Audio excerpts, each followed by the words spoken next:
Su- Sudah tidak ada Ya, yang ditunggu, Bu. Bu Pak Yayan, Pak Agi. berjalan saja Pak untuk dosen Oke, tetap yang lainnya. oke, oke. Sudah ada Pak Sony, Pak Iwan, dan Bu Rahmi. Sepertinya sudah cukup mewakili. Kita mulai. Baik, Bismillahirrahmanirrahim. Lumayan gugup hari ini Bapak Ibu. Ya, Alhamdulillah hari ini kita bisa bertatap secara maya ya. Walaupun secara maya, secara daring, tapi insya Allah dalam keadaan sehat walafiat, semangat, dan juga tetap semangat lah gitu. Oke, Bapak Ibu semuanya perkenalkan, saya Rafika Ratik Sri Murni, Kaprodi Teknik Industri. Sebelumnya kami mengundang Prof. Anaf juga waktu penyusunan kurikulum 2021, Prof. Waktu itu Kaprodinya Pak Mahyudin. Betul. Nah, kalau pas Pak Mahyudin, beliau memang sudah pengalaman ya dalam penyusunan kurikulum. Nah, saya masih baru, Prof, masih sangat butuh bimbingan dan arahannya untuk penyusunan kurikulum ini. Ya, Baik. eh, pertama-tama marilah kita ucapkan Alhamdulillahirabbil alamin atas semua berkat yang diberikan oleh Allah Subhanahu wa taala. Salawat serta salam juga marilah kita limpah curahkan kepada junjungan Nabi besar Nabi Muhammad SAW. Allahumma sholli ala sayyidina Muhammad wa ala ali sayyidina Muhammad. Ya, Bapak Ibu semua, eh, di sini sudah hadir Pak Dekan selaku pimpinan Fakultas Teknik, Pak Riki Yoseptri. Izin memperkenalkan dulu Prof dari jajaran kami. Lalu ada Bu Rahmi selaku Wakil Dekan Fakultas Teknik. Ada dosen tetap yang hadir di sini, ada Pak Iwan, merangkap juga selaku UPM. Lalu ada Pak Sony Harbintoro ini adalah salah satu dosen praktisi di kami, Pak. Ada Pak Sony Harbintoro, dan yang lainnya ada Pak Agi dan Pak Yayan, insya Allah menyusun. Serta saya dibantu oleh salah satu mahasiswa di sini sebagai observator.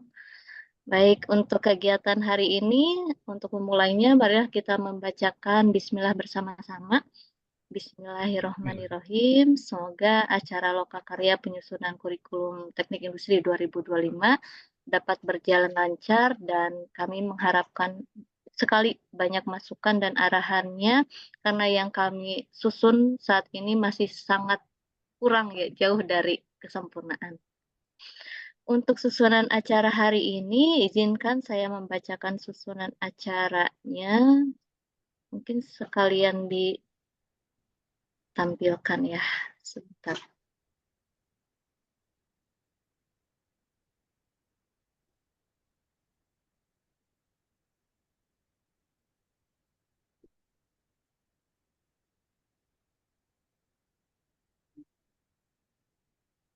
Oke, apakah sudah tampil Bapak Ibu semua? Sudah. Ya, sudah Bu. Sudah. Aman ya. Baik. Untuk acara hari ini tadi pembukaan, lalu nanti ada sambutan dari Kapolri sebetulnya tidak perlu ya, karena saya sekaligus membantu acara hari ini. Selanjutnya ada sambutan dari Dekan Fakultas Teknik, serta pemaparan visi misi perguruan tinggi dan UPPS dan program studi oleh Wakil Dekan Fakultas Teknik. Ada pemaparan profil dari Kaprodi Teknik Industri, serta acara utama kita pemaparan dari perwakilan Asosiasi Profesi Prof. Dr. Insinyur Anas Ma'ruf, serta terakhir ada diskusi dan masukannya terkait kurikulum ini dan penutup. Selanjutnya sambutan dari Dekan Fakultas Teknik Dr. Riki Yoseptri MMPD. Dipersilahkan waktu dan kesempatannya Pak Dekan. Terima kasih Bu Kaprodi. Bismillahirrahmanirrahim. Assalamualaikum warahmatullahi wabarakatuh. Waalaikumsalam. Salam sejahtera bagi kita semua. Yang sama-sama kita hormati Bapak Profesor Dr. Insinyur Anas Ma'ruf MT sebagai reviewer tim kurikulum BKSTI ITB.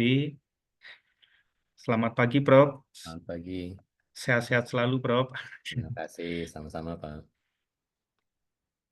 Yang sama-sama kita hormati Ibu Wakil Dekan, Ibu Rahmi Rismayani Dery, SP Sarjana Psikologi, MT, yang sama-sama kita hormati Ketua Program Studi Bu Rafika Ratik Sri Murni dan seluruh jajaran dosen program Studi Teknik Industri.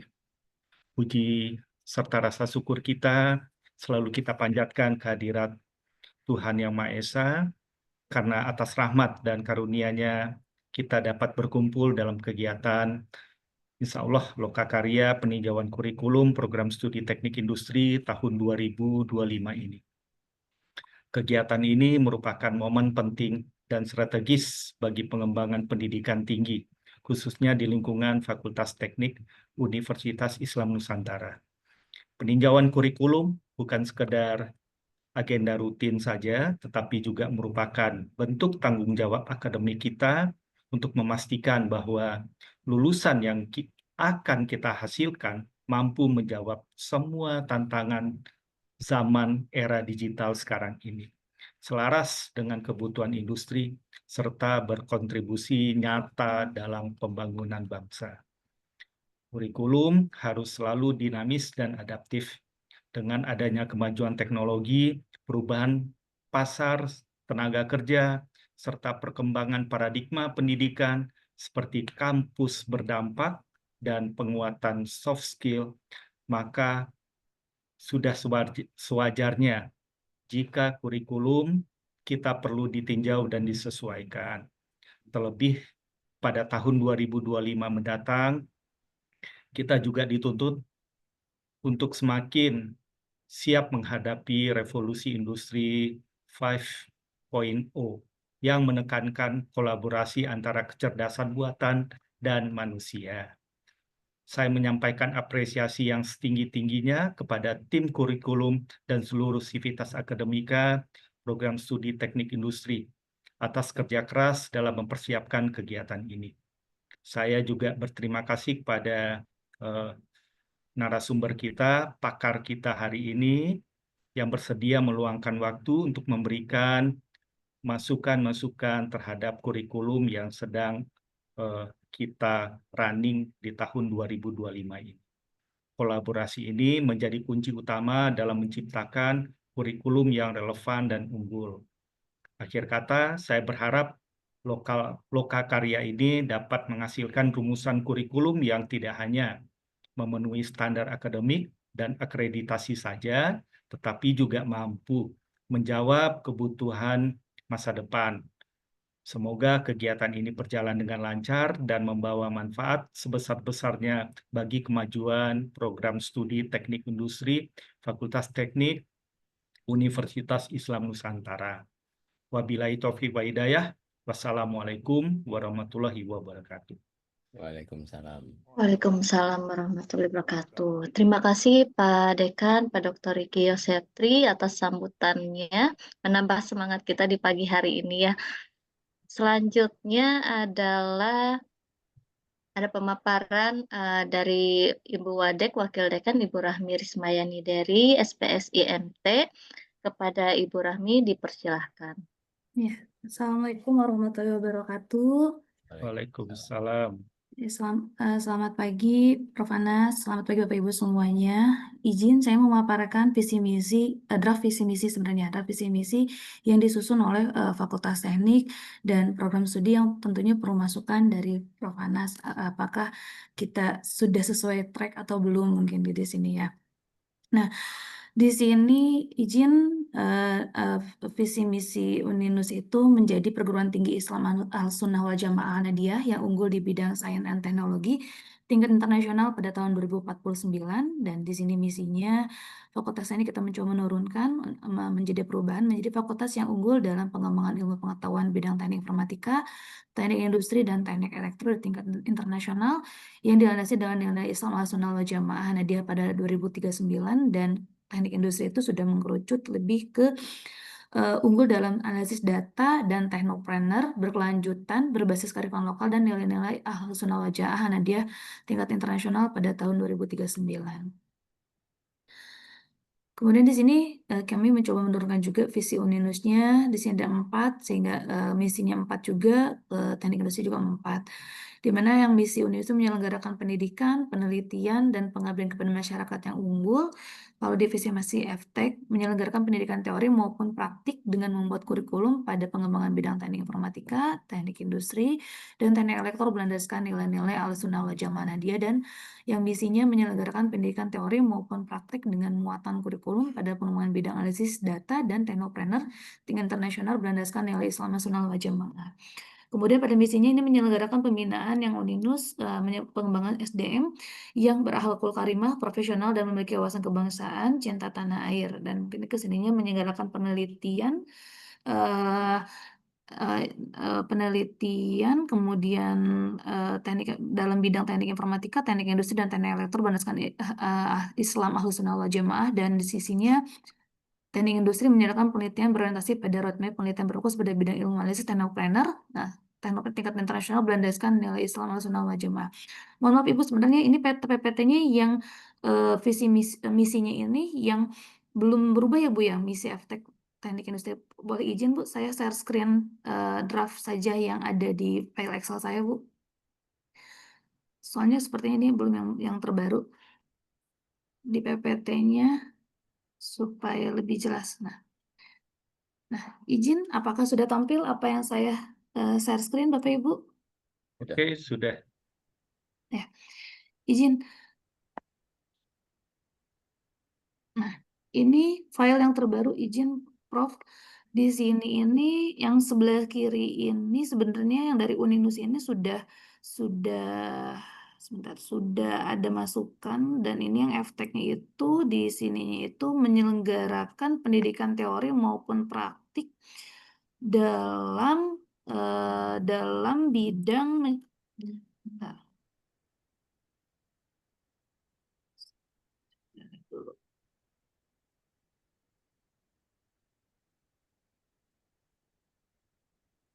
Nah, ini harusnya turun sebentar ya, harusnya turun ke sini. Nah, jadi seperti ini nih. Nah, yang keduanya mohon maaf tadi sama, yang pertamanya sudah sama, yang keduanya adalah menyelenggarakan pembinaan pengembangan sumber daya manusia yang berakhlak karimah, profesional, dan memiliki wawasan kebangsaan serta cinta tanah air. Dan yang sebelah tekniknya itu menyelenggarakan penelitian berorientasi pada roadmap penelitian berfokus pada bidang ilmu teknologi, informatika, teknik industri, dan teknik elektro berlandaskan dari Islam Ahlussunnah wal Jamaah Ahmadiyah, dan menyelenggarakan penelitian berorientasi pada roadmap penelitian berfokus pada bidang ilmu pengembangan produk, manajemen industri, dan pengendalian kualitas tingkat internasional berlandaskan nilai Islam Ahlussunnah wal Jamaah Ahmadiyah. Nah, kemudian yang ketiga, visinya UNINUS mengintegrasikan nilai-nilai ya, di mana ini berlandaskan Ahlussunnah wal Jamaah Ahmadiyah dalam kegiatan pendidikan, penelitian, pengabdian masyarakat, serta kegiatan lainnya. Dan kalau di teknik dan di industri itu kita turunkan menjadi terpisah antara penelitian dan PKM terpisah. Kemudian di sininya mengembangkan kerjasama kemitraan terhadap hormat tinggi dan berbagai pihak di dalam maupun luar negeri berdasarkan prinsip-prinsip kesetaraan. Di mana di sini kita sama, kurang lebih sama. Di sini teknik industri, teknik informatika, teknik elektro. Kalau di sini sudah lebih fokus kepada teknik industrinya, di mana lebih menekankan pada penguatan bidang ilmu pengembangan produk, manajemen industri, dan pengendalian tingkat kualitas tingkat internasional ya. Nah, kemudian di sini sebenarnya kalau yang dari, yang sebentar, mana? Kenapa tuh ke sini? Nah, yang ini tujuan ya. Yang ini yang ini tujuan. Nah, tujuan di sini UNINUS itu menghasilkan, kalau kemarin itu ada beberapa hal, namun di sini kami rangkum sebentar Bu. Sebenarnya ini ada beberapa perubahan lagi ya di file tujuan ini. Di sini menghasilkan insan akademik yang dijawai nilai-nilai Islam Ahlussunnah wal Jamaah Ahmadiyah dan cinta tanah air, dan menghasilkan insan akademik yang menguasai ilmu pengetahuan dan teknologi yang peka terhadap tuntutan perubahan masa depan dan mempunyai kemampuan untuk berkompetisi pada zamannya. Dan kalau yang teknik ini kita sudah menurunkan lebih detail lagi mengenai dari tujuan dari Fakultas Teknik dan tujuan dari teknik industri. di mana ini kurang lebih sama. Kalau di Fakultas Teknik itu lebih mencakup teknik informatika, teknik elektro, dan teknik industri. Kalau yang ke teknik industrinya sudah lebih mengkerucut dia. Di mana di sini dari mulai menciptakan lingkungan pendidikan, yang keduanya tentang penelitian yang relevan dan inovatif, dan yang ketiganya itu memberikan solusi praktis dan berkelanjutan terhadap permasalahan yang lebih fokusnya kepada bidang PKM. Dan kalau yang ini yang membangun merupakan jaringan kerjasama, dan keempatnya itu tentang jaringan kerjasama yang strategis dalam institusi pendidikan, lembaga penelitian, dan teknik dan industri untuk mendukung pengembangan di bidang 3 prodi, teknik informatika, teknik industri, dan teknik elektro. Kalau yang teknik industri itu semuanya sudah lebih fokus ke teknik industri. Cuma mungkin kami perlu masukkan apakah fokusnya itu sudah searah atau belum, sudah tepat atau belum, dan mungkin kami sudah menurunkan dari tujuan dari UNIS-nya sudah searah atau belum begitu. Atau ada kekeliruan, mungkin tentunya kami sedang berbenah diri untuk menjadi universitas dan fakultas yang sesuai gitu, yang lebih sesuai dengan adaptasi dengan teknologi dan pada zamannya begitu. Kemudian lanjut Bu ke PPT yang tadi Ibu, Bu, izin saya stop screen.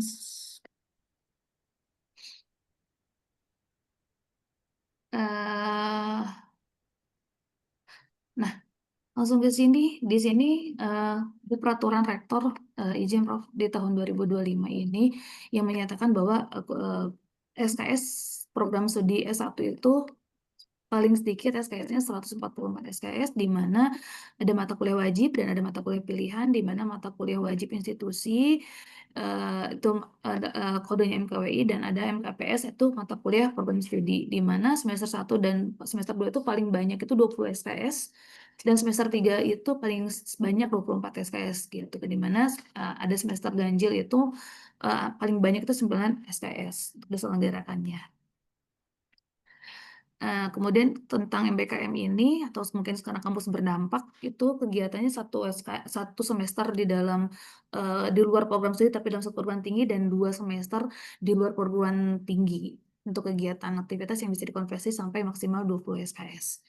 Ya, izin selanjutnya di sini ada peraturan rektor tentang kurikulum nomor 1 tahun 2025, di mana MKWI sebagaimana dimaksud pada ayat 2 pasalnya terdiri dari yang mata kuliah ada Akidah Anadiyah, kemudian ada Bahasa Indonesia, Pendidikan Pancasila, Pendidikan Kewarganegaraan, Fikih Sunnah Anadiyah, yang mungkin ini menjadi ciri khas dari UNINUS sendiri, kemudian Pendidikan Anti Korupsi, kemudian Akhlak Anadiyah yang merupakan ciri khas dari UNINUS itu sendiri, dan ada kuliah KKN, dan ada praktek kerja lapangan yang paling sedikit itu 2 SKS.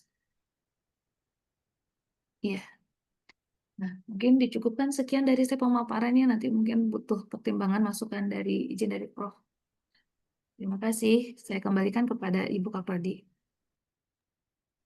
Baik, terima kasih Ibu Wakil Dekan Bu Rahmi Rismayani atas pemaparan visi misinya. Kami sangat membutuhkan masukan antara relevansi dari visi misi universitas diturunkan ke fakultas serta ke program studi. Nah, untuk program studi ada 2 bidang keilmuan yang akhirnya kami pilih, Prof.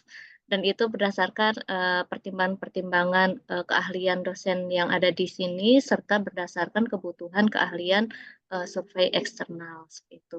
Izin selanjutnya untuk memaparkan visi misi program studi tadi sudah disampaikan oleh Bu Wakil Dekan. Lalu draft ya, masih draft profil lulusan, CPL program studi dan mata kuliah serta bobotnya ini masih draft, Prof. Jadi mohon masukannya. Ini adalah dosen tetap kami di program studi teknik industri, ada 6 alhamdulillah. Dan di sini ada 1 dosen praktisi, Pak Sony, alhamdulillah hadir hari ini. Untuk penyusunan kurikulum ini kami mengacu kepada panduan revitalisasi kurikulum dari panduan penyusunan kurikulum dari pendidikan tinggi, lalu dari peraturan rektor, serta dari kurikulum inti BKSTI tahun 2022. Sebetulnya saya sempat khawatir untuk menyusun kurikulum 2025 ini karena khawatirnya ada kurikulum terbaru dari BKSTI mengingat tahunnya 2022. Waktu 2021 pun kami setelah menyusun ada panduan dari BKSDI 2022 dan kami merasa banyak perbedaannya dari 2021 dan 2022 yang kami susun. Jadi masih khawatir juga sih nanti yang kami susun ini, apakah ada perkembangan terbaru dari BKSDI untuk kurikulum terbarunya, Prof. Gitu. Tapi sementara kami masih mengacu kepada kurikulum BKSDI 2022. Nah, untuk langkah-langkahnya, insya Allah kami mengikuti langkah-langkah penyusunan revitalisasi kurikulum, mulai dari menetapkan profil lulusan, menetapkan CPL, bahan kajian dan subbahan kajian, penetapan mata kuliah, dan penetapan RPS. Mungkin ini masih campur aduk metodenya, Prof, dari bottom up atau up to bottom, sehingga kami ada menyusun beberapa rencana mata kuliah dulu serta SKS-nya, tapi belum sampai ke kerangka mata kuliahnya, penetapan mata kuliahnya, gitu. Nah, ini adalah dokumen kurikulum yang disyaratkan oleh Peraturan Rektor Nomor 1 2025, mulai dari identitas program studi sampai ke silabus. Ini harus kami siapkan sebelum semester ganjil dimulai 2025 ya, 2025-2026. Ya, sebelum menyusun kurikulum, kami melakukan analisis dari tracer study yang menggunakan kurikulum sebelumnya, namun yang hanya bisa kami akses itu yang menggunakan kurikulum 2018. Jadi di kami itu ada kurikulum 2018, 2021, dan nanti ini menyusun 2025. Jadi ini adalah lulusan dari yang kurikulum 2018 sebetulnya ya. Dan ini alhamdulillah ada 20 lulusan yang terlacak dan 19 diantaranya waktu tunggu lulusannya kurang dari 6 bulan, serta kesesuaiannya 15 orang dari 20 itu sangat tinggi. Lalu untuk lokasi kerjanya paling banyak di lokal wilayah atau berwirausaha tidak berizin, nasional ada 5, berikut ada beberapa perusahaan tempat lulusan bekerja. Dan ini adalah penguasaan kompetensi lulusan yang dirasakan oleh alumni kami, bahwa etika itu mereka merasa menguasai 80%. Tapi yang rendahnya di sini adalah kemampuan berkomunikasi. Nah, ini saya menjadi pertimbangan juga apakah perlu ditambahkan mata kuliah komunikasi ya, Prof, atau cukup dari kegiatan-kegiatan yang non akademik yang kita rancang seperti itu. Selanjutnya dari tracer study kami juga menyusun atau menyebarkan survei kebutuhan pengguna lulusan untuk dunia usaha dan dunia industri terhadap kompetensi lulusan teknik industri. Ini adalah link surveinya. Lalu dari hasil survei tersebut sudah kami buatkan laporan surveinya dan diperoleh bahwa tingkat kebutuhan responden terhadap kemampuan umum itu paling besar di etika, lalu di kemampuan komunikasi dan juga kerjasama tim. Ini yang menurut responden paling penting di dunia kerja yang dibutuhkan. Serta ada juga kompetensi utama yang kami cantumkan. Paling besar di sini adalah dari penguasaan kompetensi inti teknik industri dari produksi, perencanaan, itu 60%, ada juga kemampuan berpikir sistem analitis, 65%, ini jadi acuan kami kenapa kami memilih analisis data dan teknopreneur, lalu 70% tentang pengendalian mutu dan manajemen produksi, serta di kemampuan adaptasi terhadap perubahan teknologi. Mungkin banyak juga kompetensi yang lainnya yang belum tercantum di sini, perkembangan ilmunya mohon arahan dan masukannya, Prof. Anas. Nah, ini adalah kesimpulan dari survei tersebut. Dari survei dan juga tracer study tersebut, kami merumuskan profil lulusan, tentunya ini dari visi misi yang telah dirumuskan. Ada 5 profil lulusan yang kami cantumkan atau kami desain dari industrial data analis, teknopreneur industri sampai ke quality assurance. Karena mencakup tadi kebutuhan ada yang tentang pentingnya mutu ya, lalu analisis data, ada juga sustainable project. Kenapa kami masukkan sustainable project? Karena ini isu dunia sepertinya ya, Prof, tentang sustainable and development goals. Jadi kami berusaha mengikuti juga untuk kebutuhan selanjutnya seperti itu. Dan dari setiap tema penelitian atau PKM yang diunggulkan atau diprioritaskan oleh BIMA itu mengarahnya ke sana. Jadi ada juga sustainable keberlanjutannya. Oke, ini tentang deskripsinya dan ada kompetensi utama yang dibutuhkan. Mungkin nanti dari DTPS yang ada atau sumber daya yang ada juga perlu kami kembangkan kembali, misal melakukan menjalankan sertifikasi atau mengikuti pelatihan-pelatihan dan lain sebagainya. Oke. Untuk dari profil lulusan kami turunkan kepada perumusan CPL atau capaian pembelajaran lulusan teknik industri. Kami mengacu kepada CPL BKSTI yang internasional. Ada 10 CPL yang disarankan oleh BKSTI.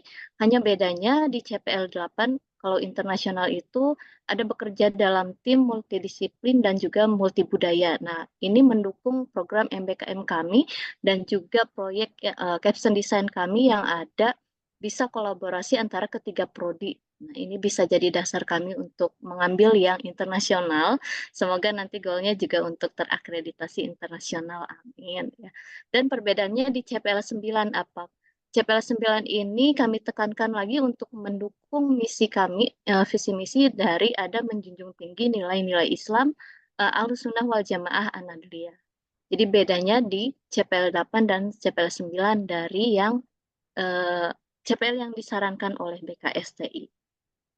Tapi mungkin ada juga CPL yang belum termasuk ke dalam rumusan ini dari profil lulusan kami. Mohon masukannya juga dari Prof. Anas. Next, pemetaan CPL terhadap profil lulusan. Ada 5 profil lulusan dan ini CPL yang sekiranya relevan. Seperti itu.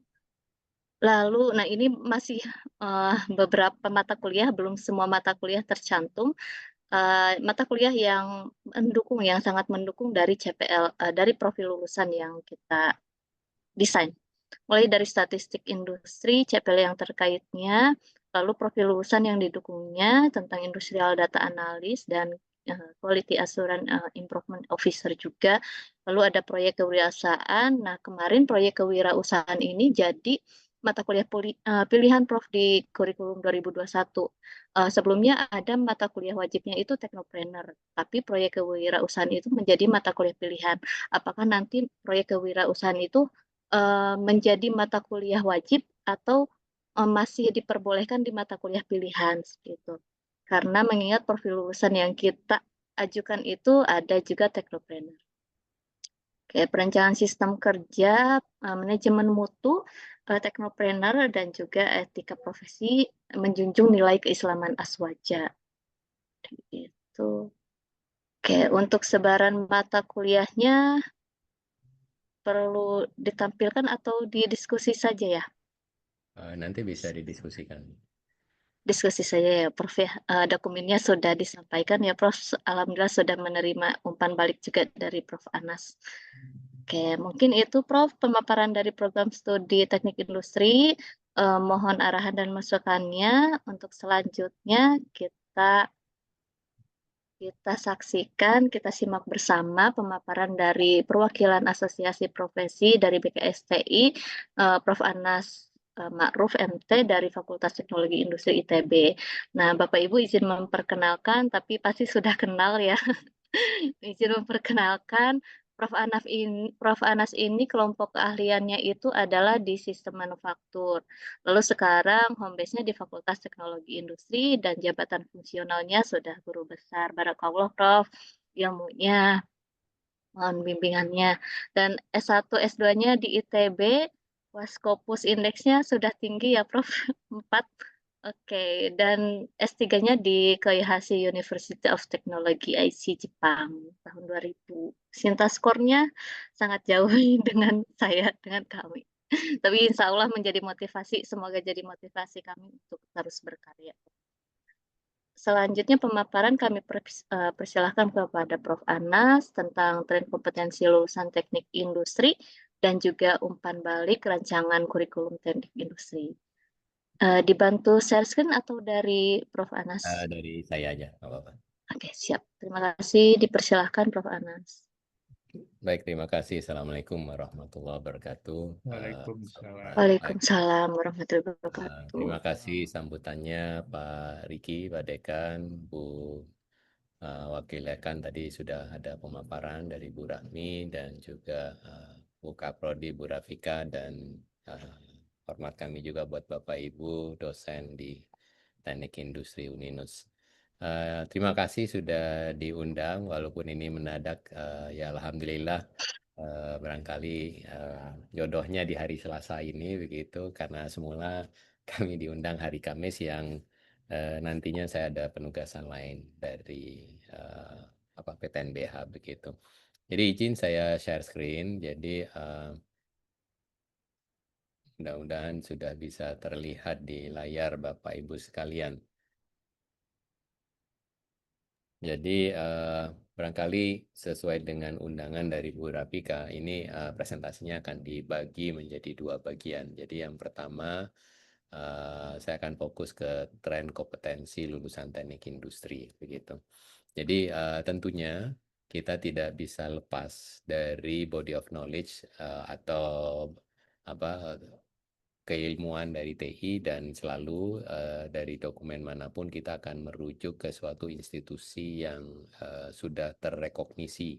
Jadi pada prinsipnya kita tidak bisa mengarang sendiri bahwa TI itu adalah A, B, C. Nah, ini adalah rujukan yang juga dirujuk oleh BKSTI, sehingga total ada 14 mata kuliah atau body of knowledge yang diajarkan. Nah, di dokumen kurikulum ini saya belum melihat ada semacam pemetaan eksplisit, misalnya mata kuliah yang ada di kurikulum TI Uninus itu sudah paling tidak ada 1 mata kuliah yang mewakili dari body of knowledge ini. Jadi tolong nanti di dalam dokumen kurikulum itu bisa dipetakan, misalnya kuliah A itu rumpunnya ada di body of knowledge mana. Tidak semua mata kuliah, karena misalnya ada mata kuliah matematika, ilmu dasar itu tidak ada di sini gitu. Jadi hanya keilmuan yang terkait dengan teknik industri.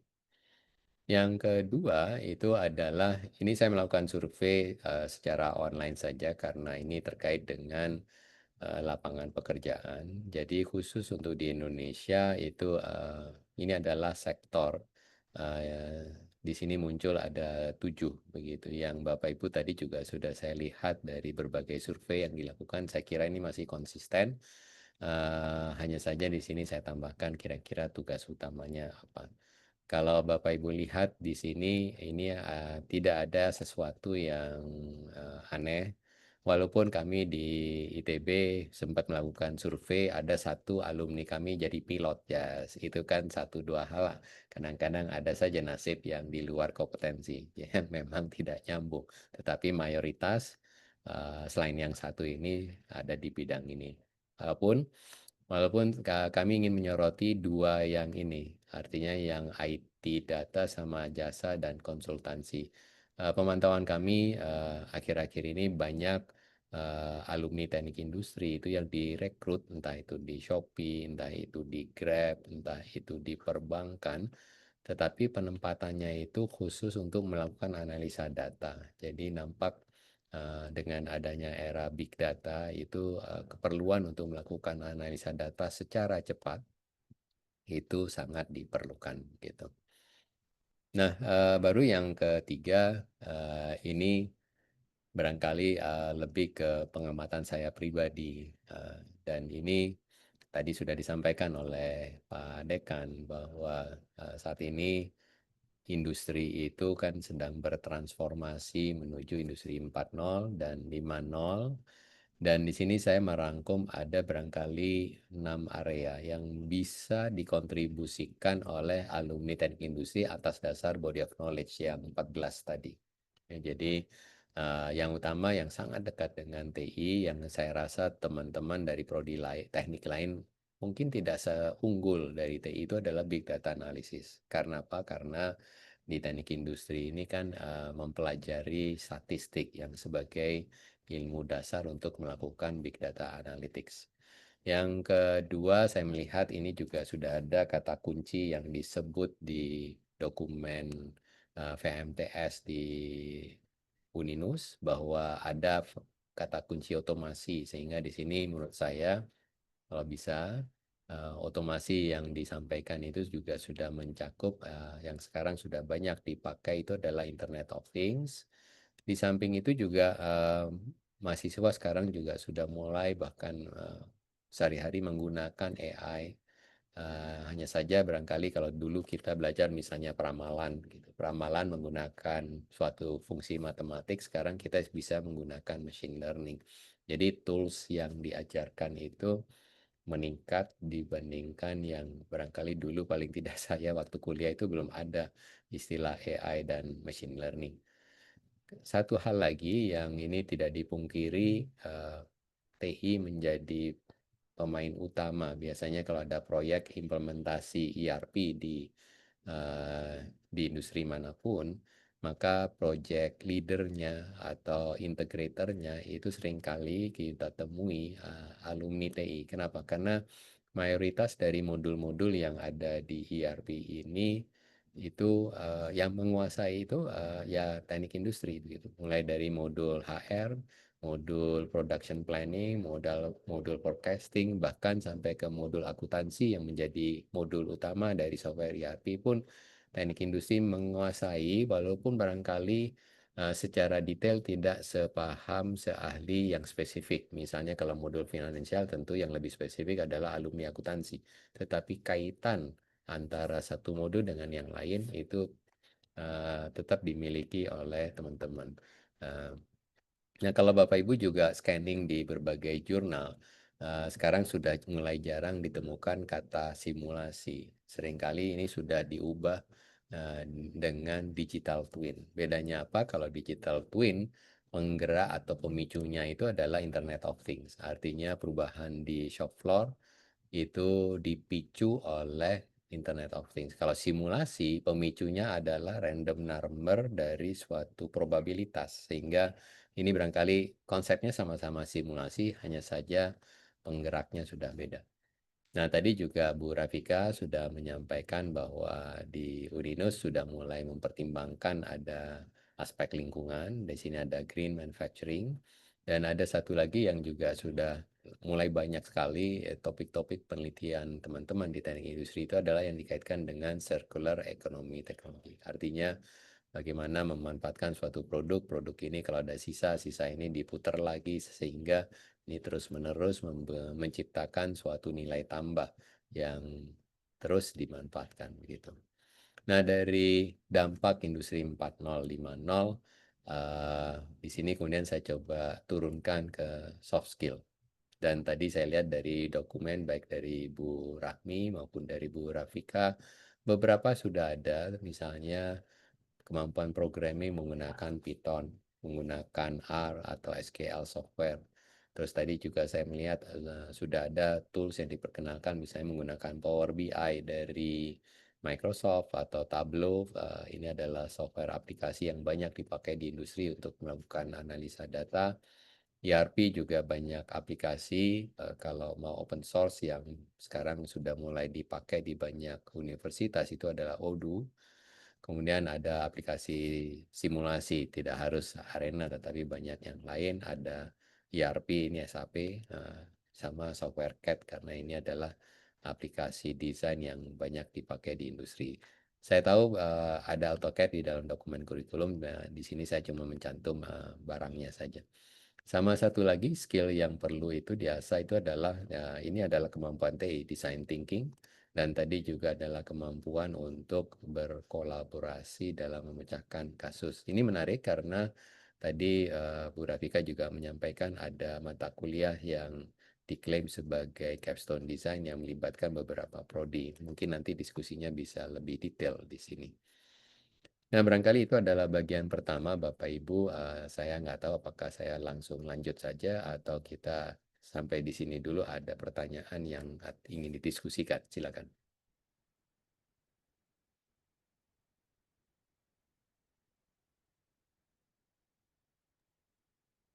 Sepertinya cukup, Prof. Lanjut ke review Lanjut ya. dulu.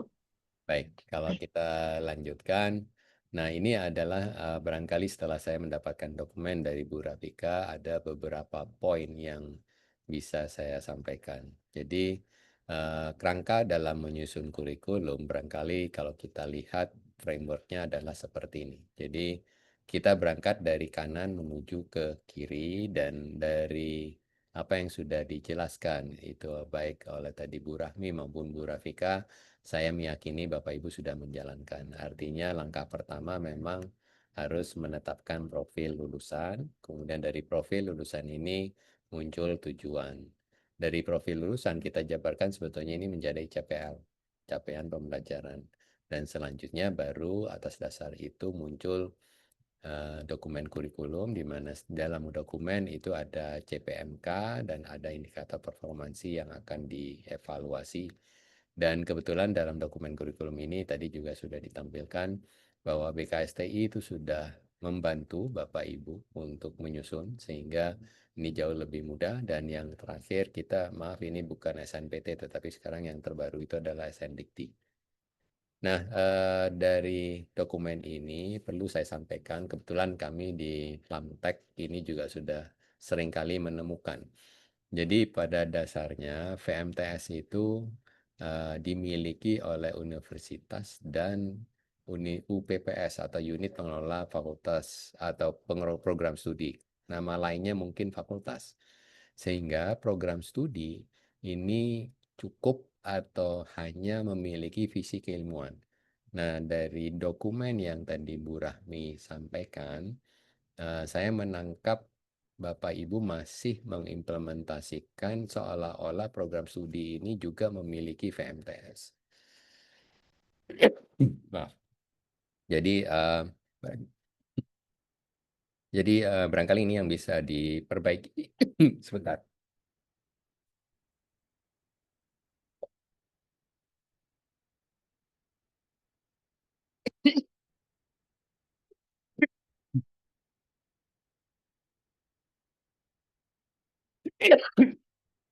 Maaf.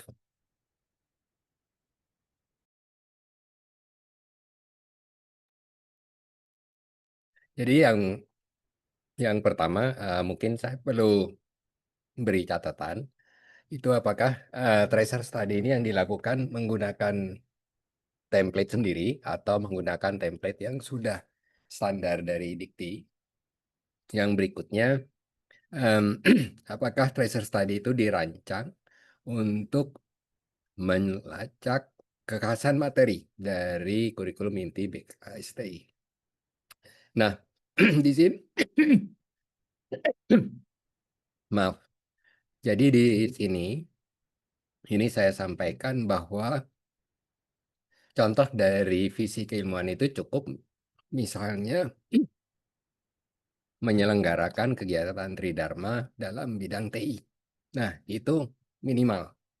Kalau misalnya tadi Bapak Ibu ingin memberikan kekhasan, ya ini bisa saja gitu. Jadi barangkali ini adalah masukan utama yang saya lihat mungkin berbeda dengan masukan dari narasumber sebelumnya, gitu. Mungkin sampai sini karena saya lihat ini agak radikal.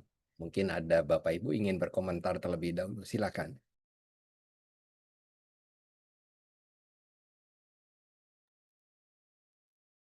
Atau terus terang ini kalau kami tangkap dari SNDikti, maka dokumen yang tadi Bu Rahmi sampaikan, VMTS itu cukup berhenti sampai fakultas sekolah, gitu. Atau sementara saya lanjut dulu. Izin Prof, Iya, berarti Prodi itu tidak usah menurunkan misi, tujuan dan strategi gitu ya Prof ya? betul, betul. Ya. Jadi dokumen kurikulumnya itu menginduk ke VMTS dari fakultas sekolah. Hanya saja nanti warnanya, karena di sini visinya dari program teknik industri misalnya. Di sini visinya menyelenggarakan kegiatan Tridharma dalam bidang TI. Ini yang membedakan dengan elektro bahwa mereka dalam bidang teknik elektro. Tetapi VMTS rinci dari prodi-prodi ini sama, yaitu dikendalikan atau dinyatakan di VMTS di fakultas, begitu.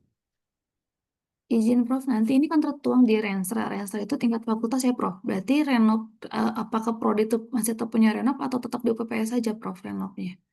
Di UPPS, biasanya nanti program studi itu memiliki program kerja. Nah, lebih rinci lagi begitu. Berarti Renstra Renov tuh tingkat fakultas jadinya, tingkat Ya, UPPS. ya. Nanti di program kerja Prodi. Itu namanya apa? Program kerja saja berarti gitu. Program kerja begitu. Program kerja tahunan yang diturunkan dari Renov gitu maksudnya kalau Betul, kesinambungan. betul. Siap-siap Prof. Ya. Terima kasih banyak arahannya Prof. Baik, karena begini, karena nanti kalau Bapak Ibu misalnya akan melakukan akreditasi, katakan lewat LAMTEK, ini juga akan disentil. Artinya kalau Bapak Ibu masih menampilkan VMTS di level prodi, SNDikti ini sudah berubah. Dulunya memang seperti demikian, begitu. Izin Prof, Ya, tambahan pertanyaan. Kalau Bang. divisi keilmuan sebelumnya kan dari narasumber sebelumnya tuh harus ada ciri khasnya dari teknik industri.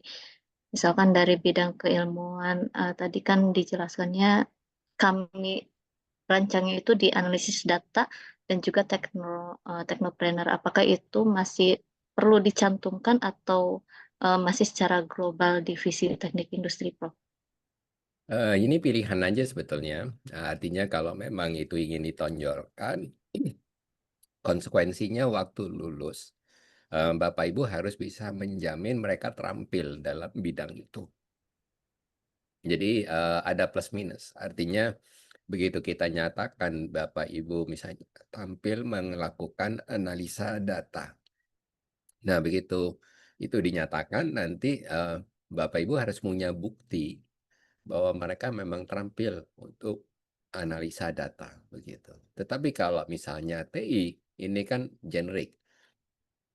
Kalau misalnya plus minusnya kalau generik Bapak Ibu lebih longgar dalam mengendalikan kualitas lulusan. Tetapi kalau Bapak Ibu spesifik, bisa jadi ini ada yang menjadi pemicu buat pengguna lulusan karena saya mencari yang memang spesifik pengolahan data ini jadi lebih unggul waktu mereka mencari kerja. Jadi silakan ini memang jadi strategi positioning dari UPPS atau universitas.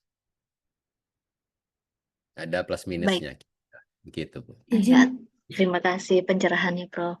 Bu Rahmi, mangga. Ya, ini satu lagi Prof, apakah boleh di VMTS ini menggunakan tahun? Tadi kan kalau saya lihat VMTS Unis ada tahunnya ya, Ya. 2000 apa namanya 39 ya Bu ya tadi itu ya. Ya. Nah, apakah nanti tahunnya harus sama di 2039 atau sebaiknya fakultas itu lebih dulu? Nah, bagaimana arahannya Prof? Karena tadi VMTS itu ada di UPPS paling kecil, maka cantuman tahun itu menjadi dasar atau timeline buat program studi yang ada di bawahnya. Kita nginduk. Jadi kalau fakultas bilang tahun 49, maka program studi pun juga mengarah ke timeline yang sama. Karena tadi kuncinya di program studi kan tidak ada rincian misi dan tujuan yang spesifik. Begitu Bu ya. Jadi ritmenya sekarang terpaksa sama. Prodi akan mengikuti ritme tahun yang diset oleh fakultas sekolah. Izin Prof, kalau misalkan tahun yang fakultas dengan UNIP sebaiknya sama atau lebih dahulu gitu. Misalkan UNIP 2049, fakultas 2039, beda 10 tahun atau lebih baik disamakan saja 49 misalkan. Biasanya ngikutin siklus evaluasi ya Bu ya. Dan biasanya sama. Oh, biasanya sama. Berarti Ya, sama-sama 249 UNIF, berarti fakultas pun 249 begitu ya, Prof. ya. Ya, terima kasih. Tetapi begini, Ibu, barangkali kalau universitas lebih lama, tidak menutup kemungkinan fakultas itu ada di beberapa tempat lebih cepat. Sehingga dia bisa lebih, karena UPPS dari fakultas bisa jadi lebih pendek targetnya daripada universitas. Karena universitas sangat global, mungkin untuk 20-30 tahun yang akan datang nggak akan berubah. Tetapi kalau fakultas sekolah, itu sangat mungkin 5-10 tahun itu sudah berubah. Sehingga jadi UPPS, VMTS di UPPS menjadi lebih cepat daripada universitas. Nggak ada masalah. Oh, berarti boleh ya Prof ya? Boleh. Misalkan ini izin Prof, misalkan yang Unip 249, misalkan yang Fakultas Teknik 239. Nah, nanti misalkan ketika tahun 2039, apakah kami harus ganti VMTS lagi atau tidak Prof? Mungkin perlu saya cermati tadi menggunakan kata diganti. Yang lebih tepat itu adalah dievaluasi kembali. Evaluasi Perkara kembali. berubah atau tidak, itu sangat tergantung dari situasi nantinya. Contoh misalnya, kalau saya di visi misi ini saya tampilkan kata kunci berbasis industri 4.0, bisa jadi nanti 5-10 tahun lagi term itu sudah obsolete sehingga perlu saya update. Tetapi kalau misalnya industri 4.0 ini tidak saya masukkan, mau sampai 20-30 tahun mungkin relatif aman, cuman jadi tidak spesifik begitu. Jadi jangan lupa bahwa universitas ini sangat generik, UPPS akan lebih rinci di bidang keteknikan. Nah, begitu di bidang keteknikan, begitu akan memasukkan kekhasan yang saya tampilkan di sini, maka tidak menutup kemungkinan VMTS, UPPS itu ritmenya akan lebih cepat dari universitas. Ya, baik. Terima kasih banyak Prof arahannya. Siap. Izin Prof, mungkin ada referensi untuk visi misi yang sudah menerapkan dari SNDikti yang terbaru itu dari univ mana supaya kita bisa lihat Oh, referensi penyusunannya. sebetulnya paling mudah begini, dilihat saja di web dari Teknik Industri yang sudah terakreditasi APET, yang sudah lama, bukan yang baru, rata-rata mereka sudah merubah bahwa prodi itu hanya memiliki visi keilmuan dan tidak memiliki VMT yang spesifik begitu. Tapi nanti kalau misalnya saya menemukan, saya share aja Bu Rafika. Baik, terima kasih Prof. Ya kebetulan saya akhir minggu lalu itu akreditasi ke suatu universitas dan temuan utamanya ini sebetulnya. Jadi Bapak Ibu tidak sendirian. Alhamdulillah sebelum kami menyusun sudah ada Dan poin yang utamanya dan buat yang visi misi. menyampaikan ini kebetulan yang bukan saya, artinya partner saya pun yang dari UGM itu langsung menyatakan ini perlu diubah gitu. Artinya pemahaman saya dan partner ini kira-kira sama begitu karena memang demikian adanya. Maaf, izin bertanya, Prof. Izin Silakan Pak bertanya. Iwan. Ya, mau bertanya. Kalau visi keilmuan itu berarti nanti kalau pas di apa namanya di LKPS atau di ini tuh di nulisnya visi keilmuan gitu ya, Prof ya. Hanya Betul. visi keilmuan, tidak ada misi keilmuan kan berarti nggak ada, Prof Nggak ya. ada. Hanya Nggak ada. visi Kalau keilmuan saja. misalnya sekarang Bapak Ibu buka LKPS-nya Lamtek atau Oke. dokumen LED-nya Lamtek, di situ ditanyakan VMTS dari UPPS. Tidak ada pernyataan tolong cantumkan VMTS dari program studi. Itu sebetulnya sudah mengindikasikan bahwa Bapak Ibu cukup berhenti di VMTS itu cukup berhenti di UPPS. Ya, Prof. Berarti kalau yang visi keilmuan tuh berarti memang betul-betul ke apa sih namanya yang eh, keilmuan dari Program BKSTI aja itu studi ya, Prof saja. ya. 14 core ilmu itu aja paling Betul, dicantumkan gitu. betul, betul. Masih, Prof. Ya, oke baik kalau gitu saya lanjutkan. Mohon maaf tadi agak batuk-batuk, kesendak sama kopi saya sebetulnya. Saya nggak bagi-bagi mungkin karena itu kali. Oke, berikutnya. Nah, ini saya melakukan checklist, tetapi dari checklist ini pada prinsipnya semuanya aman. ada beberapa dari saya bahwa SNDikti sebetulnya hanya 8, tetapi saya melihat karena ada visi dari universitas sehingga mata kuliah wajib yang ditentukan itu mencapai 14. Nggak ada masalah, ya sekali lagi. Yang kedua itu rumpun matematika dan ilmu dasar, Bapak Ibu kalau ngikutin BKSTI bisa cukup 17. Kalau mengikuti LAMTEK itu perlu 27. Kalau nanti suatu saat Bapak Ibu akan akreditasi internasional, itu perlu 29. Jadi kalau Bapak Ibu sekarang sudah 29, saran saya pertahankan sehingga nanti waktu jangka panjang atau dekat, menengah, Bapak Ibu akan akreditasi misalnya IABI, nggak ada sesuatu yang perlu diubah di sini. Karena kalau IABI ini menjadi syarat mutlak. Kalau Bapak Ibu misalnya cuma ada 27, langsung fail. Apalagi di bawahnya. Jadi ini adalah sesuatu yang saklek. Tapi kalau LAMTEK, Bapak Ibu punya 27, punya 25, punya 20, itu hanya masalah nilainya yang berkurang. Ya, jadi kalau di, maaf, kepencet apa ya tadi? Jadi kalau misalnya di IAB ini go not go, harus dipenuhi, mutlak begitu. Yang berikutnya, Bapak Ibu saya lihat kurikulum untuk ilmu teknik industri sudah sesuai.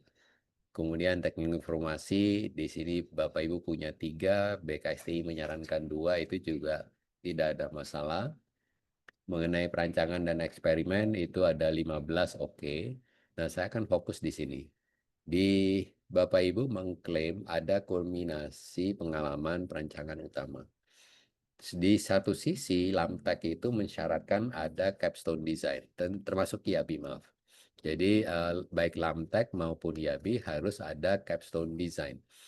Dari 12 ini yang diklaim itu adalah KKN yang merupakan kekhasan dan wajib dari universitas. Kalau tidak salah ada PKL, ada perancangan sistem terintegrasi, dan ada juga tugas akhir. Nah, kalau Bapak Ibu ingin mengklaim capstone design, ini ada suatu persyaratan. Kita tidak hanya sekedar mengklaim KKN sampai TA capstone design, tetapi harus ada bukti bahwa mahasiswa pada saat mengambil mata kuliah tersebut memecahkan kasus real. Dan pemecahan masalahnya ini tidak terstruktur. Nah, ini makanya seringkali menjadi perdebatan. Apakah praktikum sistem terintegrasi itu termasuk capstone atau tidak?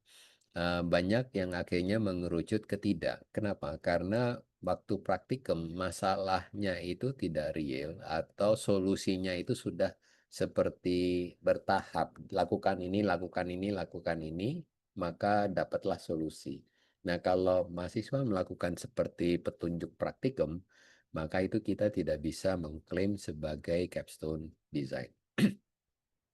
Ciri yang lain itu adalah berkelompok. Jadi kalau misalnya Bapak Ibu mengklaim tugas akhir sebagai capstone design, pertanyaannya apakah tugas akhir dilakukan berkelompok? Nah, kami juga di TB saat ini sedang menggodok, dan rasanya dalam waktu dekat tugas akhir kami juga akan melakukan berkelompok. Bisa berkelompok dengan sesama TI, bisa juga dengan prodi yang lain. Dalam rangka kami akan mengklaim tugas akhir ini sebagai capstone design. Gitu. Dan yang berikutnya, kita harus memastikan kalau kita mengklaim capstone design, maka itu adalah mata kuliah yang wajib diikuti oleh setiap mahasiswa. Tadi ada pertanyaan bagaimana kalau ini misalnya dijadikan mata kuliah pilihan. Kalau kuliah pilihan berarti kita tidak bisa mengendalikan mahasiswa itu mengambil kuliah ini atau tidak. Kalau tidak mengambil berarti dia tidak punya pengalaman dalam mengikuti mata kuliah capstone design. Nah, itu barangkali yang perlu dicermati. Dan secara administratif kalau ini adalah LAMTEK, Bapak Ibu untuk mengklaim nilai penuh 4 misalnya itu harus punya buku panduan pelaksanaan. Jadi kalau misalnya KKN, oke, ada buku panduannya, ada CPL-nya, ada standar yang diacu. Yang dimaksud dengan standar, pada saat mahasiswa merancang suatu solusi dari kasus real, maka rancangan ini sudah mempertimbangkan misalnya berapa UMR di daerah tersebut, sehingga menghitung gajinya itu sudah sesuai dengan UMR. Atau kalau misalnya mahasiswa merancang ada satu layout. Layout ini sudah merancang misalnya lebar pintu mengikuti lebar yang ditetapkan oleh Asosiasi Arsitektur Indonesia. Jadi waktu merancang seringkali kita lupa bahwa mahasiswa itu dalam dunia kerja nanti itu tidak terlepas dari suatu kendala atau batasan yang sudah ditetapkan secara bisa nasional, bisa lokal, bisa internasional. Baru yang terakhir ada bukti dokumentasi atas kegiatan tersebut. Nah, barangkali untuk sebelum berlanjut, Bapak Ibu, saya ingin mengajak diskusi di sini, mengingat banyak teman-teman terutama waktu akreditasi ini bagian ini jadi pertanyaan atau yang belum bisa maksimal begitu. Silakan. Ya, izin Prof. Waktu kami angkatan 2021 ada kurikulum 2021 dan setelah itu baru ada kurikulum BKSTI 2022 yang mencantumkan harus ada capstone design ya Prof. Ya. Nah, kami tidak bisa melakukan langsung revisi kurikulum Prof. Waktu Oke. itu untuk capstone design. Jadi kami akalinnya panduannya sudah dibuat, lalu bukti kegiatan sudah ada, standar yang diacu oleh mahasiswa capstone design juga sudah ada. Nah, kami merubah mata kuliah pilihan itu yang 2 SKS menjadi proyek atau capstone design seperti itu. Apakah untuk nanti akreditasi ya mungkin pakai kurikulum 2021, apakah itu bisa diklaim Prof atau harus tetap Mata tercantum kuliah mata wajib atau kuliahnya pilihan? capstone design? Mat- Di-plottingkannya ke mata kuliah pilihan, Prof. Karena Nah, mata kuliah wajibnya sudah tidak bisa diubah waktu itu. iya. Apakah ada kebijakan internal bahwa pilihan ini wajib dipilih walaupun itu pilihan? Ya, pilihan yang dipilihkan sih waktu itu, Prof. Nah, Jadi kalau itu kami nggak ada masalah. KRS mahasiswa Jadi tidak ada nggak ada masalah. masalah. Artinya dinyatakan aja sambil menunggu revisi kurikulum pada jadwalnya, maka kuliah capstone design ini menjadi kuliah pilihan yang diwajibkan, begitu. Nggak Siap. ada masalah. Ya saja. Pilihan Berarti yang bukan diwajibkan. yang keempat ini ya, Bu ya. Bukan, Prof, bukan. Oke, saya Bukan. nggak ada masalah. Yang penting ada kasus Ayo, real. Cem. Ada di samping kasus real, pemecahannya bukan sesuatu yang Salamnya. hanya kasusnya membuat jembatan. Nah, itu kan sudah dikasih solusinya. Jangan yang Iya. seperti itu. Kemudian standar tadi harus diperkenalkan sejak dini, misalnya ada UMR, kita nggak bisa sembarang menentukan lebar pintu atau tinggi lantai, anak tangga, dan seterusnya. Nah, kadang-kadang keluhan dari para pengguna pada saat alumni kita itu berkiprah, ini mereka seolah-olah steril terhadap standar begitu. Izin bertanya, Oke. Prof. Ya, silakan Pak Dekan. Apakah seluruh mahasiswa diwajibkan untuk mengambil capstone design ini, Prof? Kalau di teknik biasanya pada sepakat Lamtek paling tidak iya. Oke. Kalau teknik, nah saya nggak tahu LAM yang lain. Karena LAM teknik ini kan mengacu ke IABI, IABI mengacu ke ada ABET, ada AUN, ada beberapa. Dan semuanya itu sepakat capstone design itu sebetulnya satu tahap di atas praktikum, tetapi belum Oke. sampai ke dunia kerja. Hmm. Gitu. Hmm. Di luar tugas akhir, Prof? Atau seperti Tugas apa, Prof? akhir bisa dipakai Klaim?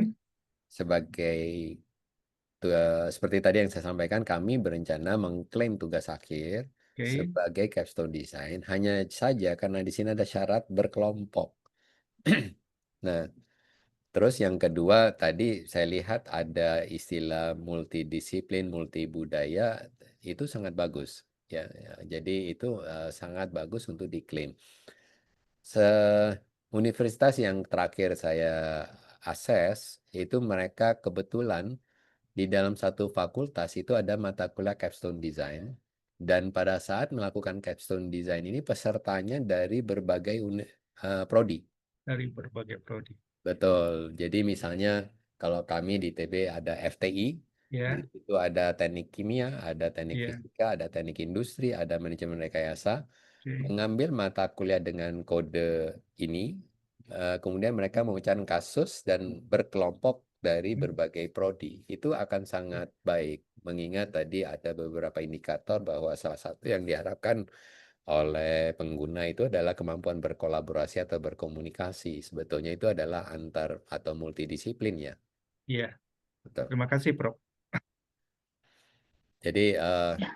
menurut saya menarik Pak Riki kalau misalnya ada kuliah ini di level fakultas. Fakultas. eh, kita sedikit memaksa mereka sejak dini berkolaborasi multidisiplin, tidak nanti waktu kerja kemudian ketemu dengan teknik sipil terus jadi nggak bisa ngobrol gitu. Siap, siap, Prof. Ya, Ya, izin Prof untuk ini mungkin share screen yang rancangan mata kuliah. oke boleh silakan. Seperti apa? Ya, saya off. Sudah.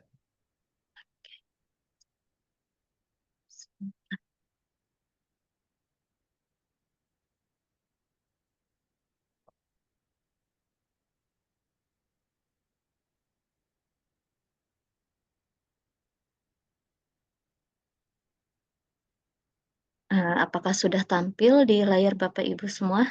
Ya. Ya. Jadi Prof ini adalah sudah ya Bu, rencana rumusan sebaran mata kuliah kami memprioritaskan dari universitas dan PKSTI terlebih dahulu, sehingga nanti jika ada perubahan visi misi, visi keilmuan ya Prof mungkin akan berubah lagi dari mata kuliah inti program studi lainnya yang belum masuk ke dari BKSTI ini. Nah ini adalah eh, beberapa masukan atau saran mata kuliah lainnya yang bisa memenuhi 144 SKS itu, mulai dari bahasa Inggris.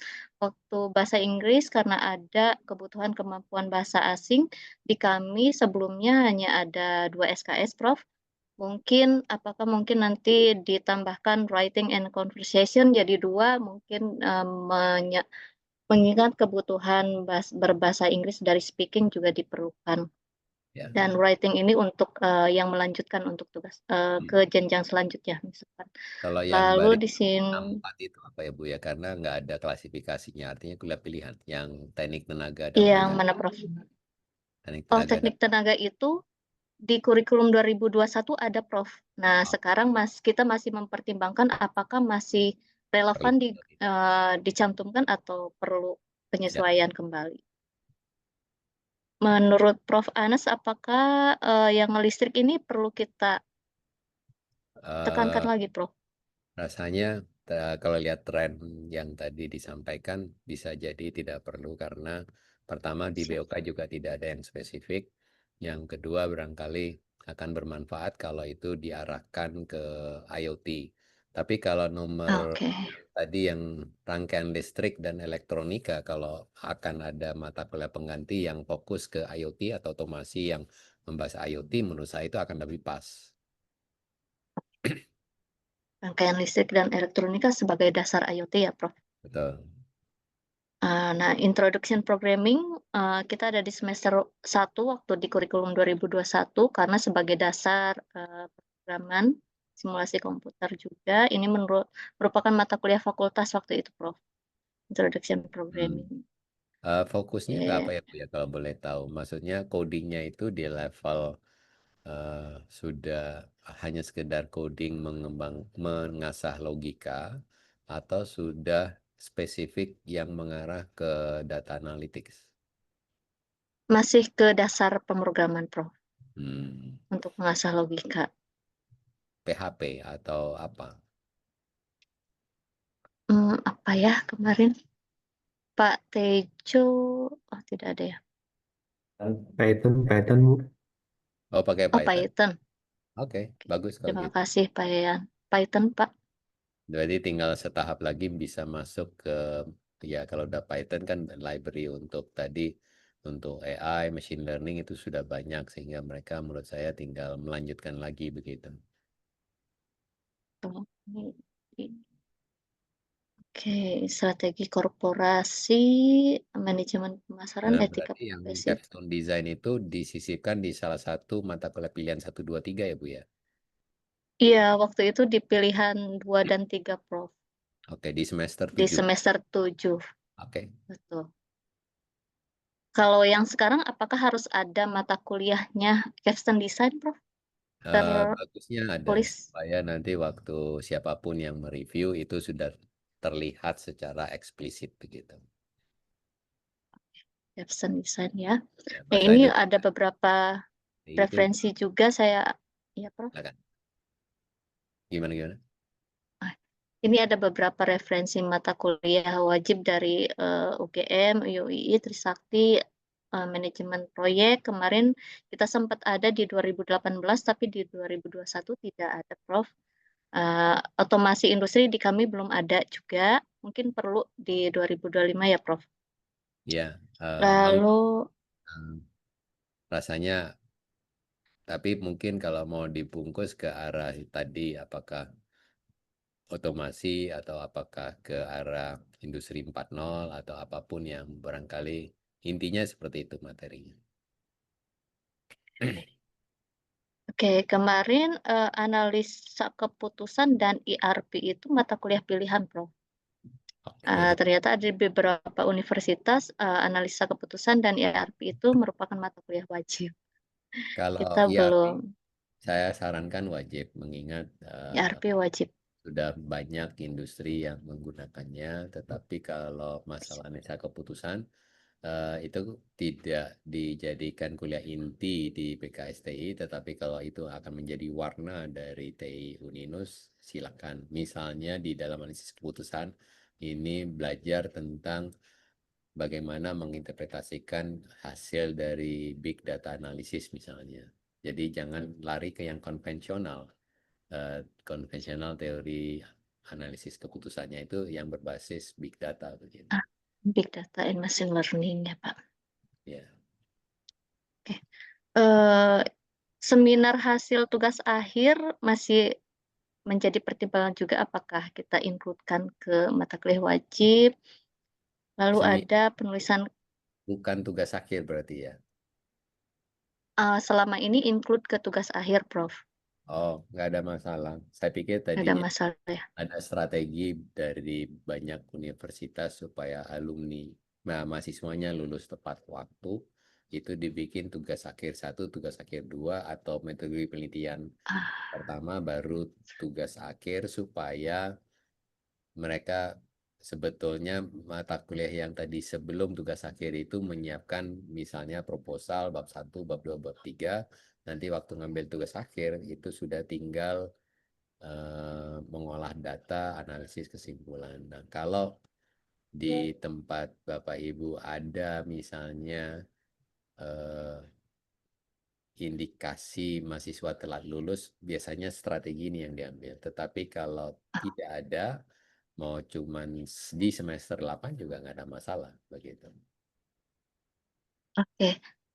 Berdasarkan evaluasi kemarin, Prof, dari kami, mahasiswa kami ada kurang motivasi terhadap mengikuti kompetisi kompetisi mahasiswa. Misalkan kemarin yang program kreativitas mahasiswa, lalu ada kewirausahaan mahasiswa. Nah, itu caranya kami ingin ada salah satu mata kuliah penulisan karya tulis ilmiah, sehingga nanti di mata kuliah metodologi penelitian itu fokus ke metodologi yang digunakan ketika penelitian riset.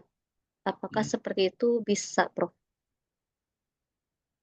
Mungkin Bapak Ibu sendiri yang bisa mengevaluasi. Kadang-kadang begini, yang jadi hambatan apalagi ini ditaruh di semester 6 ya. Begitu nanti semester 7, apalagi nanti semester 8, bisa jadi dia menemukan topik baru, ketertarikan baru. Nah, kontinuitas dari effort yang ditaruh di semester 6 ini ada potensi putus tengah jalan ya, karena berubah. Begitu. Oke. Concern saya lebih ke posisi dari penulisan karya ilmiah yang agak jauh dengan tugas akhir gitu. Kalau memang itu dijadikan Siap. sebagai lanjutan gitu. Baik, Prof. Oke. Itu saja, Prof. Untuk mata kuliah pilihannya kami belum kaji kembali karena kami harus menetapkan mata kuliah inti dulu. Lalu mata kuliah pilihannya mungkin ada saran, Prof? Lebih ke ini aja sebetulnya. Mungkin nggak lebih dari 3 kali 3 SKS. 3 kali 3 SKS. Sementara ini kan ada mata kuliah pilihan hanya ada 3 2. dari, dan SKS-nya 3 atau 2 ya, saya lupa tadi memerhatikan. 2, Prof. 2. Oh, berarti 3 kali 2, mungkin nggak lebih dari itu. Misalnya 4, Hmm, 5 oke. kuliah pilihan. Atau Kalau yang kemarin lihat yang 2021 memungkinkannya 3, Prof. Karena Oke. ada capstone design. Oke. Cukup ya, Prof, 3? Nggak apa-apa aja. Nanti diskusi lagi aja lanjut dari yang ingin saya lanjutkan. Siap. Mungkin ini aja yang untuk sebaran mata kuliah. Saya kembalikan lagi ke Prof. Anas. Barangkali masih ada yang mau di-share, Prof. Ada. Baik. Ingin saya share kembali. Jadi saya kira tadi diskusinya cukup menarik dari apa yang sudah disusun oleh teman-teman di Uninus. Selanjutnya, ini maaf ini kalau saya total, Bapak Ibu ini sebetulnya sudah mencapai 121 SKS dari ketentuan-ketentuan atau kewajiban yang harus dipenuhi. Sehingga atas dasar 121 ini maka tersisa sebetulnya 23 SKS yang Bapak Ibu dapat custom atau menambahkan suatu kekhasan dari TI Uninus. Nah, kembali karena kita berbasis outcome based education, maka sebetulnya ada 2 guiding principles. Yang pertama, kita tidak boleh bikin suatu mata kuliah karena dosennya ingin ngajarin itu. Ya, jadi misalnya sekolah ambil S2, S3, kemudian penelitiannya di bidang itu, maka itu menjadi mata kuliah khusus di dalam kurikulum, itu nggak boleh. Yang harus kita lakukan itu adalah mengidentifikasi sebetulnya lulusan kita itu perlu bekal apa, sehingga yang diperlukan itulah yang dijadikan dasar untuk pengembangan atau pengisian 23 SKS ini. Artinya dari basic 121, oke, bekal apa lagi yang ingin kita berikan sehingga itu bermanfaat buat pengguna lulusan. Guiding principles yang kedua itu adalah bahwa dalam menyusun kurikulum kita tetap seperti yang tadi sudah ditanyakan oleh Bu Rahmi, kita harus menginduk ke UPPS begitu, visi misi FMTS dari UPPS. Kemudian kita juga tidak harus memungkiri kita juga punya keterbatasan, tadi ada 6 dosen tetap di prodi. Kemudian tentu ada masukan dari dalam hal ini universitas, yayasan, dan kelihatan yayasan memberikan suatu warna di mata kuliah wajib ada 14 SKS. Kemudian tadi yang saya apresiasi, Bapak Ibu sudah melakukan tracer study, dan tracer study ini yang akan membentuk profil lulusan. Jadi atas 2 guiding principles ini, yang pertama mungkin tadi yang disampaikan oleh kami itu adalah yang terupdate, tetapi yang saya dapat dari dokumen Bu Rafika, saya melihat ada kata kunci analisis data, technopreneur, green manufacturing, sama otomasi. Sehingga menurut saya pengisian kalau tidak ada di dalam 121, maka kata kunci ini harus terwakili di dalam sisa 23 SKS. Ya, jadi kalau misalnya sudah ada mata kuliah wajib tentang analisa data di dalam 121, selesai. Tetapi kalau tidak ada, maka ini harus dipakai. Yang berikutnya, tabel ini tadi juga sudah disampaikan oleh Bu Rafika, dan saya apresiasi sekali, dan saya menyorot 3 yang terbesar. tiga yang terbesar ini adalah etika, yang kedua adalah kemampuan berkomunikasi, dan yang ketiga itu adalah kerjasama tim. Dan kalau kita perhatikan, semuanya ini adalah soft skill. Nah, bagian Soft skill. karena ini soft skill, maka kita tidak atau sulit menyampaikan kemampuan ini hanya sekali jalan. Sehingga di sini Betul. eh, pertama, kalau bisa coba dievaluasi berapa SKS yang membentuk kemampuan etika, kemampuan berkomunikasi, dan yang Kerjasama. kedua adalah kerjasama. Tidak harus selalu spesifik kuliah tentang komunikasi. Identifikasi kuliah mana saja yang misalnya ada presentasi tugas besar. Identifikasi mana yang ada tugas kelompok. Nah, itu akan sangat membantu. Sehingga karena ini soft skill, tidak perlu itu eksplisit menjadi nama mata kuliah, tetapi bisa direpresentasikan dalam proses pembelajarannya. Sehingga pedagogi dari mata kuliah ini ada tugas besar berkelompok, ada melakukan presentasi, dan ini yang nanti Bapak Ibu bisa jadikan dasar. Pengembangan kompetensi itu tidak eksplisit di mata kuliah, tetapi prosesnya mengasah kemampuan tersebut. Dan harapannya tidak hanya sekali satu semester, atau bisa di semester 1 ada presentasi tugas besar, nanti semester 5 ada lagi, semester 7 ada lagi, semester 8 ada lagi, sehingga itu terus diasah begitu. Jadi itu barangkali yang saya sebut tadi, tidak perlu harus ada suatu mata kuliah khusus, dan ini saya ambil dari suatu apa sih etika profesi begitu. Nah, ini barangkali ada 8, tinggal sekarang proses ini kira-kira tanda-tanda ini ada di mata kuliah mana gitu. Saya menduga di Bapak Ibu sebagian besar ini ada di 14 SKS mata kuliah wajib yang ditetapkan oleh universitas, tetapi tidak menutup kemungkinan yang sifat kolaboratif, komunikatif ini misalnya ditaruh juga di KKN, ditaruh juga di PST, dan lain sebagainya.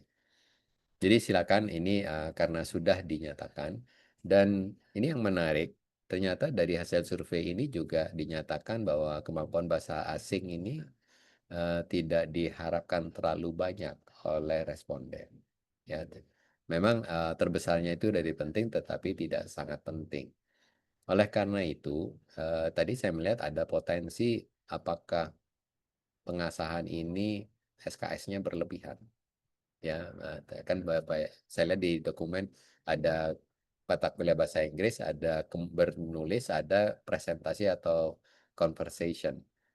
Apakah perlu sampai 4 SKS? Apakah masih bisa ini dialihkan untuk yang lain? Ini kembali jadi pertanyaan buat Bapak Ibu, mengingat saat ini untuk kemampuan berbahasa ini sudah ada tools AI yang sangat membantu, begitu ya.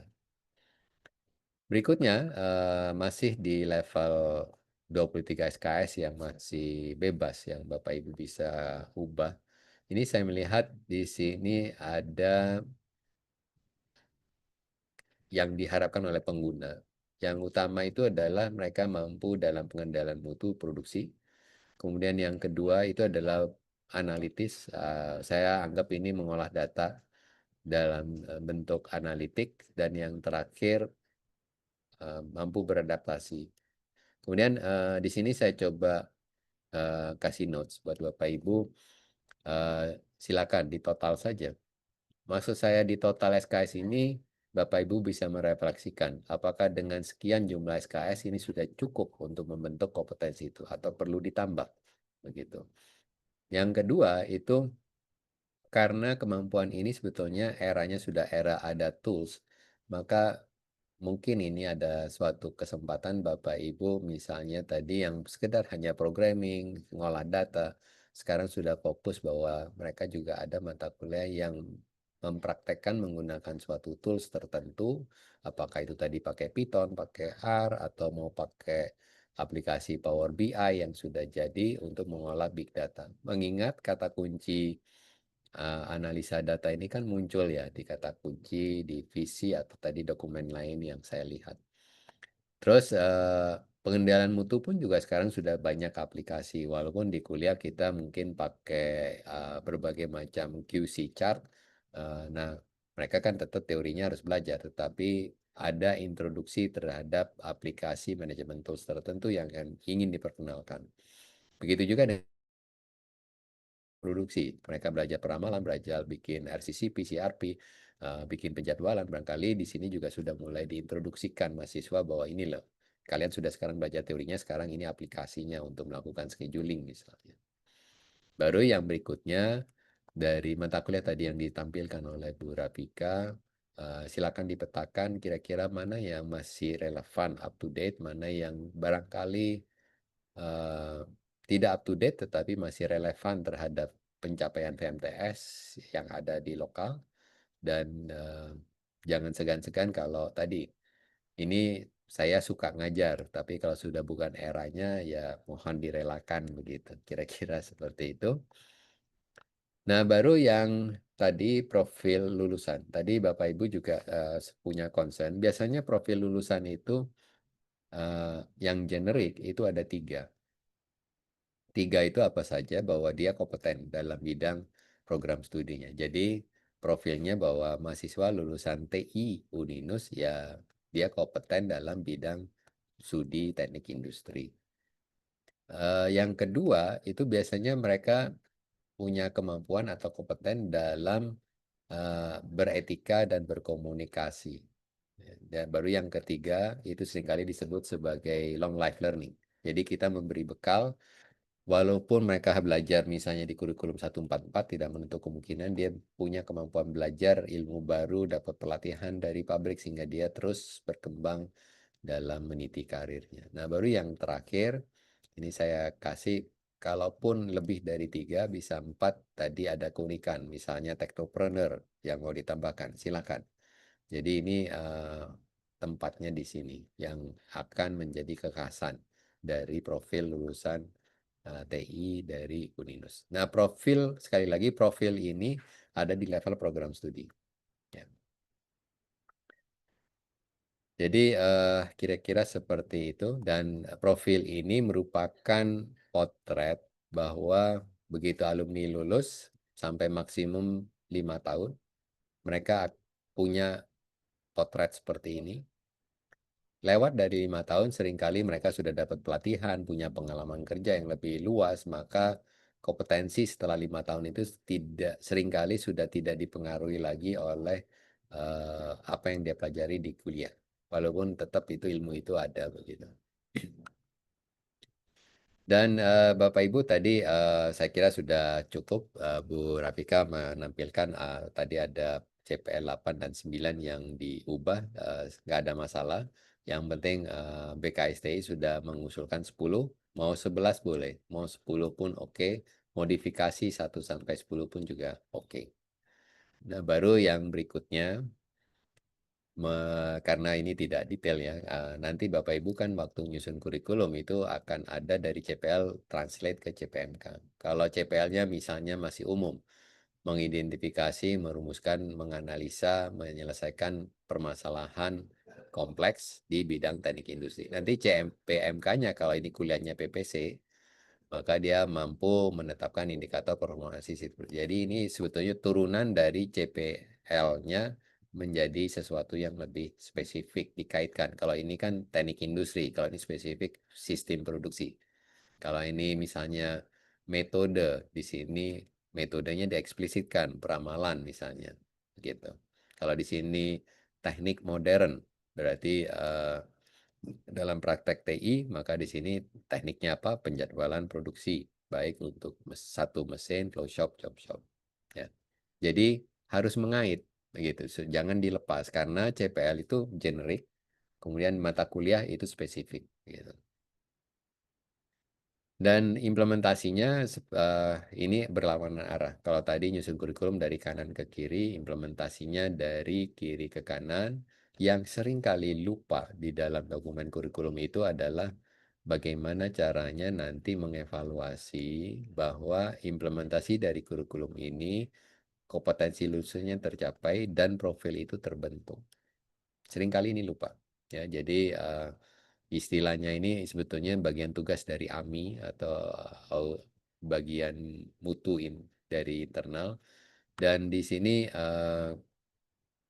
bisa jadi hasil AMI-nya belum tercapai, maka apa yang tindak lanjut harus dilakukan. Misalnya setelah dievaluasi, mahasiswa belum mampu mengolah data, big data menggunakan aplikasi.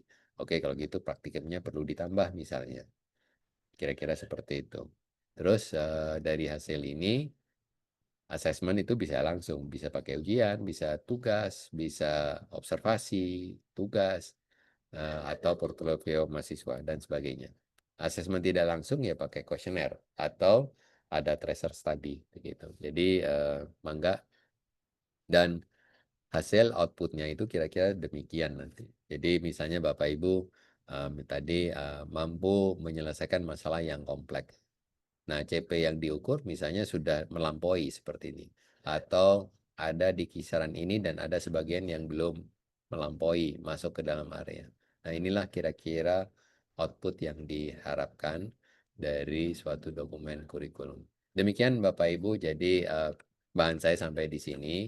Jadi kita masih punya waktu untuk melakukan berbagai macam diskusi. Silakan. Ya, baik. Izin Terima kasih iya. Prof. Anaf pemaparannya. Selanjutnya pemaparan dan pencerahannya. Terima kasih Prof. Anas. Selanjutnya kita masuk ke sesi diskusi. Silahkan Bapak Ibu yang ingin berdiskusi atau memberi masukan, dipersilahkan. Pak Iwan tadi Izin ya. bertanya, Mangga Pak Iwan. ya.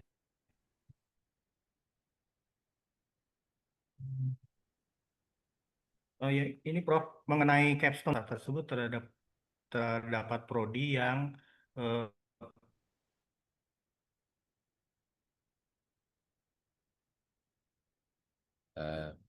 Di saya putus-putus ya, atau bukan di bawah LAMTEK, misalnya teknik informatika di bawah LAMINFOKOM. Halo, di saya kedengeran atau enggak ya? Halo? di saya terimanya putus-putus. Mungkin ada yang bisa konfirmasi.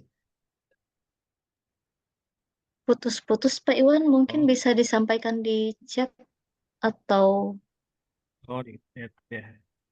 Di sini sinyalnya lagi masalah berarti. Oh.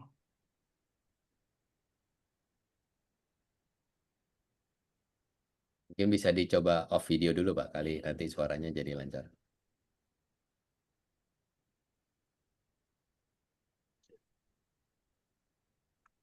Halo? Ya, silakan.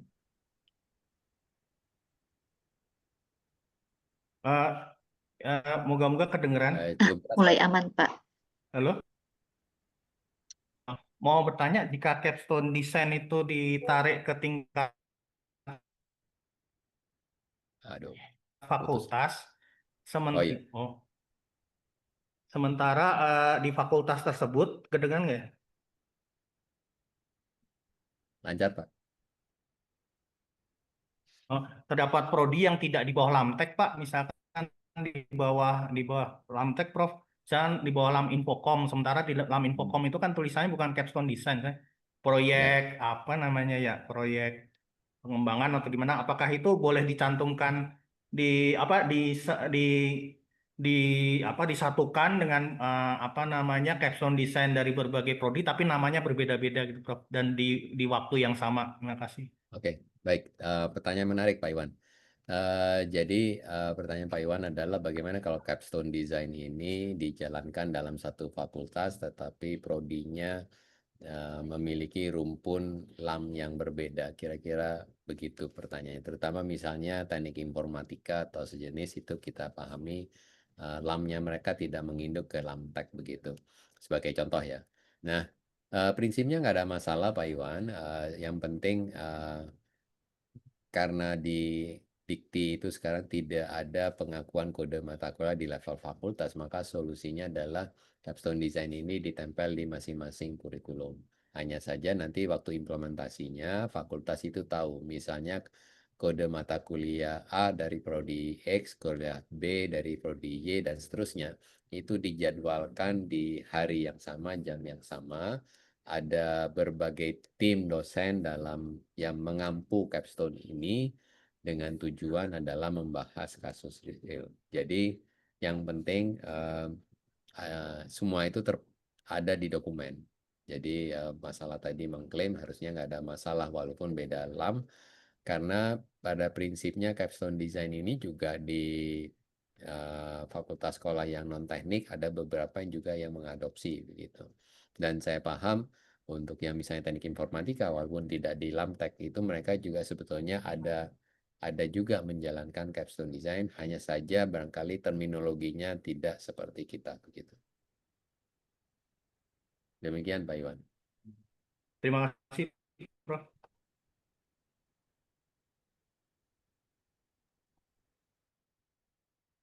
Oke, baik Bapak Ibu yang lain ada lagi yang ingin disampaikan, ditanyakan, atau dikonfirmasi?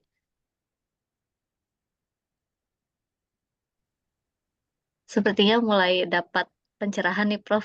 Sudah nggak sabar ingin menyusul tim penyusun kurikulum nih. Ya, Terutama kami masih banyak PR dan revisi dari visi misi ya Prof. Visi ya, misi dan untuk profil lulusan harus dikaji ulang. ya. Ya, utamanya sebetulnya ada di slide ini Bapak Ibu sekalian. Jadi dokumen dari Tracer Study Bapak Ibu menurut saya sudah cukup komprehensif. Terus yang kedua Bapak Ibu juga tentunya dari sumber daya yang dimiliki juga sudah ada. Terus saya melihat yayasan juga punya warna yang sudah disampaikan di 14 SKS wajib. Dan visi misi dari fakultas sekolah juga udah jelas. Sehingga dari sisa ini barangkali ini sangat tergantung dari berbagai faktor ini semuanya. Jadi saya pribadi tidak bisa bilang mata kuliah ini harus ada, tidak ada, dan seterusnya. Ini semuanya sangat bergantung, utamanya memang dari hasil tracer study. Karena kita sudah tidak bisa lagi menggunakan prinsip, saya sudah biasa ngajar apa. Tetapi kita mengantarkan mahasiswa kita karena sekarang sudah eranya tadi 4.0, 5.0, terus berarti kita mau tidak mau harus mengintroduksi kemampuan mereka untuk misalnya melakukan analisa data menggunakan aplikasi. Sudah nggak eranya kita harus pakai Excel misalnya. Nah, seperti itu guidance-nya gitu. Bahwa Oke, baik. dosen belum menguasai, tadi Bu Rafika atau siapa ya sudah mengindikasikan kalau gitu nanti ada program sertifikasi pelatihan untuk dosen supaya bisa menguasai kompetensi itu. Nah, kira-kira seperti itu. Betul Prof, dosen juga harus long life learning ya Prof. Iya, nggak cuma Menyesuaikan dengan lulusan bidang kan, ilmunya. kan Bapak Ibu di sini alumni juga, berarti lulusannya long life learning termasuk dosen. Oke, dari Bu Rahmi atau Pak Dekan? Cukup, Bu. Cukup. Bu, Baik. izin bertanya, Bu. Oh ya, Pak Sony, dipersilakan Pak Sony. Silakan Pak Ya, Sony. ya. Pak Anas, saya ingin bertanya, mungkin Baik. pengalaman Bapak gitu ya, apakah Mhm. ada Pak best practice dari universitas lain atau dari dunia industri yang bisa kita adopsi gitu Pak untuk apa ya, supaya kita tuh bisa menyusun kurikulum yang relevan gitu dengan perkembangan industri saat ini, gitu Pak, seperti itu.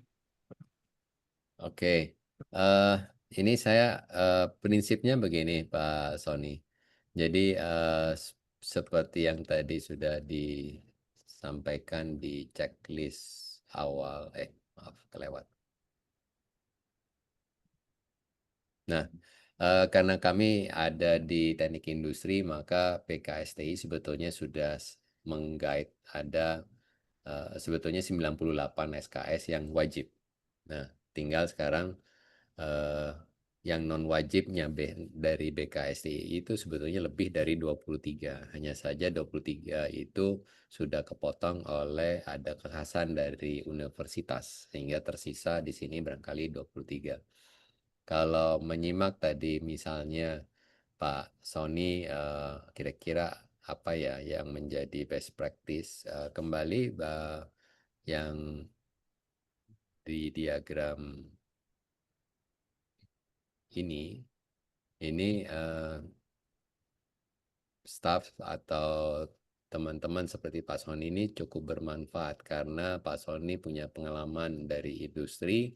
Sebetulnya Bapak punya hands-on sekarang praktek yang ada di industri, misalnya terkait dengan manajemen mutu, terkait dengan produksi itu apa, terus apakah ada aplikasi yang sementara ini masih ngitung manual sudah bisa dipakai. Nah, itu yang menurut saya harusnya disasar.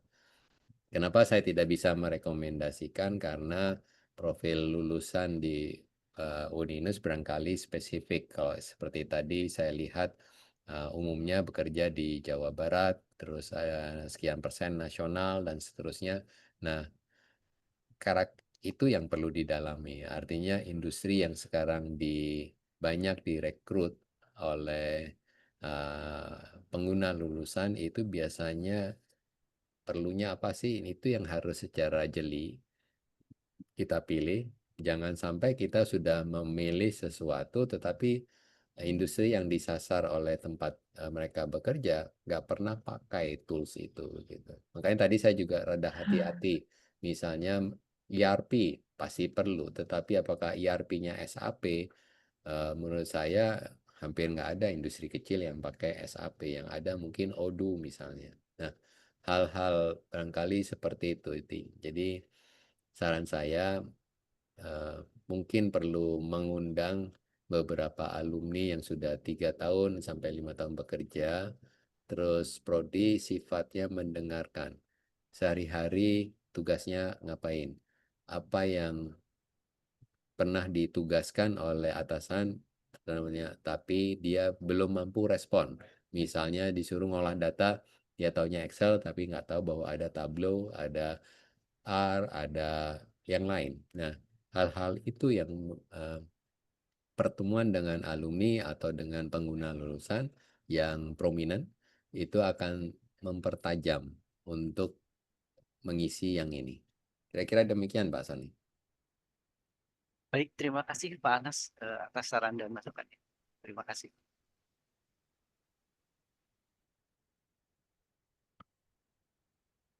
Ya, terima kasih Pak Prof. Anas masukannya, arahannya. Bapak Ibu semua ada lagi, mumpung kita kedatangan pakar dari WKSTI, dari Prof. Anas, atau sudah cukup? Ada satu lagi boleh nggak, Bu? Tapi suaranya nggak Eh, kedengeran ya. Silakan boleh Pak Pak Iwan, Iwan. lancar kok. Satu lagi. Nggak Ini apa-apa. apa namanya mengenai ini Pak, mengenai SKPI.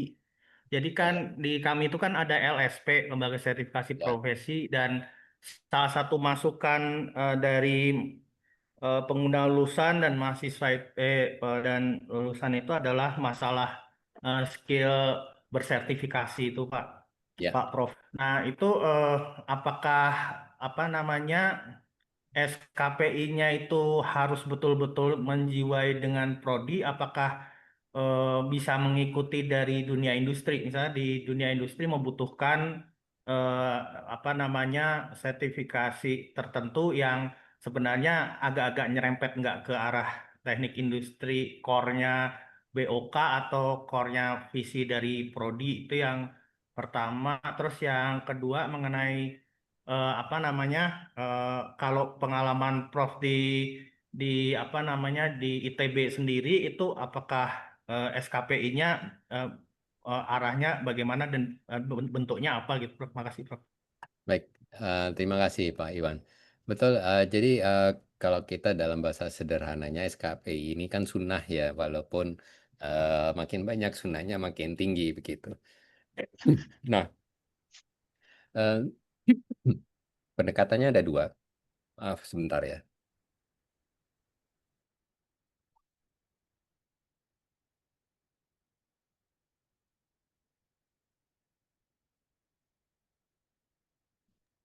Jadi pendekatan SKPI ini ada dua. Mahasiswa aktif atau prodi berkolaborasi dengan industri sehingga menawarkan. Jadi pendekatan ini saya lihat di berbagai universitas ada dua.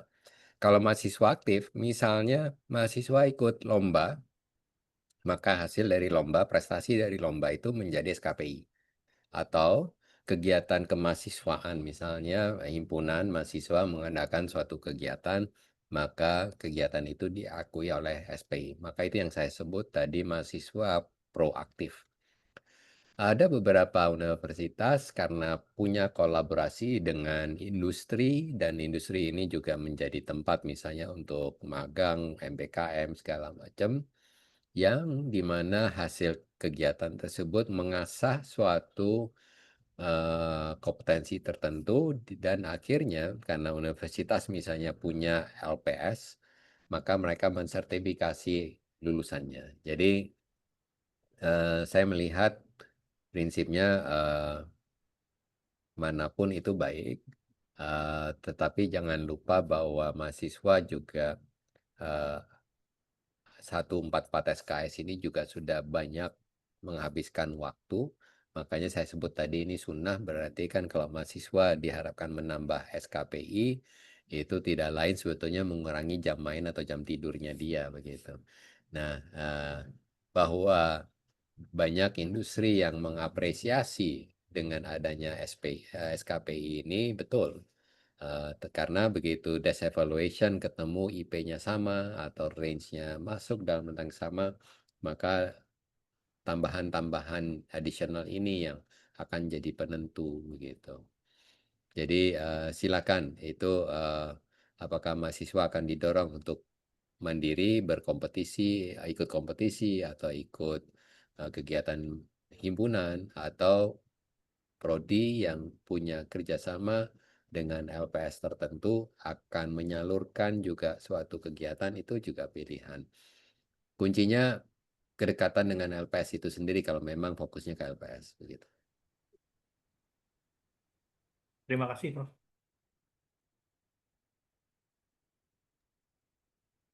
Baik, ada lagi Bapak Ibu?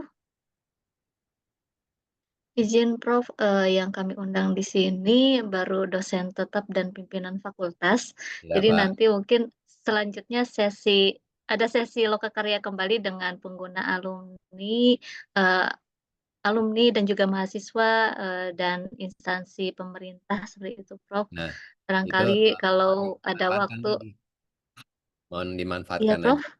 Mohon dimanfaatkan pertemuan itu untuk menangkap barangkali isu apa, kekurangan apa yang ditangkap oleh pengguna lulusan atau alumni setelah mereka bekerja begitu. Ya tentu seperti yang saya sampaikan, kalau nggak salah itu dijadwalkan hari Kamis ya Bu ya. Betul, Prof. Nah, kalau memang nanti saya ada waktu, mungkin saya akan coba ikut, walaupun uh, rundown-nya itu memang cukup padat, tapi nanti saya coba lihat karena itu kalau pagi saya masih dalam perjalanan terbang ke Jogja. Begitu. Tapi kalau sudah lewat siang, mungkin acara Bapak Ibu udah selesai gitu kan. Oke, baik Prof. Nanti undangannya insya Allah di-share kembali. Masih menunggu beberapa kolaborasi dari prodi yang lain juga, Prof. Silakan. Rencananya kita gabung 3 prodi dulu, seperti itu.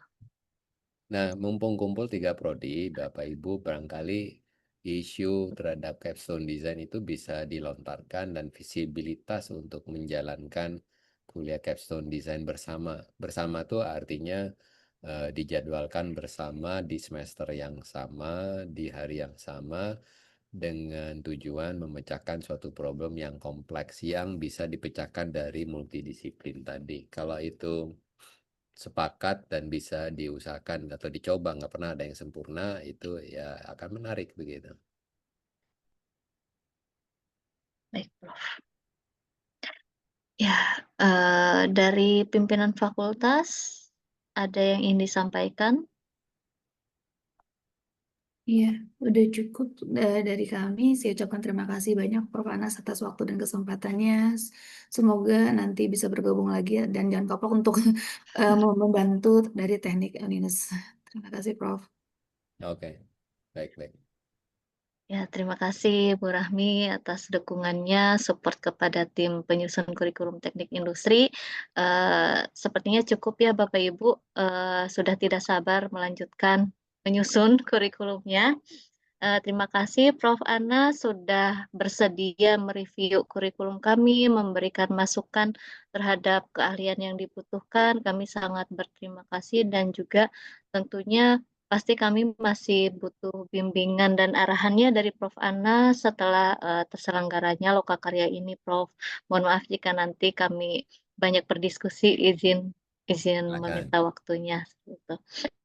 Baik Bapak Ibu semua, alhamdulillah Lokakarya sesi pertama dengan asosiasi dari BKSTI dengan Prof. Anas hari ini sudah dilaksanakan dan banyak sekali masukan yang kita peroleh dan menjadi catatan untuk kita semuanya untuk terus mengkaji ulang penyusunan sampai kita peroleh dokumen kurikulum yang memang relevan dengan kebutuhan di masa yang mendatang. Terima kasih Bapak Ibu semuanya. Saya ucapkan terima kasih kepada pimpinan fakultas dan juga Prof. Ana serta Bapak Ibu tim penyusun kurikulum dari Teknik Industri. Terima kasih atas supportnya dan akhir kata kita tutup acara ini dengan membaca hamdalah bersama-sama. Alhamdulillahirabbil alamin. Kalau Alhamdulillahirabbil alamin. doa sama Pak Iwan tutup Pak. Ya, sebelum kita menyelesaikan, marilah kita berdoa bersama sesuai dengan agama keyakinan masing-masing dan bagi kita yang beragama Muslim untuk membaca Al-Fatihah. Berdoa dipersilahkan. Bismillahirrahmanirrahim. Alhamdulillah.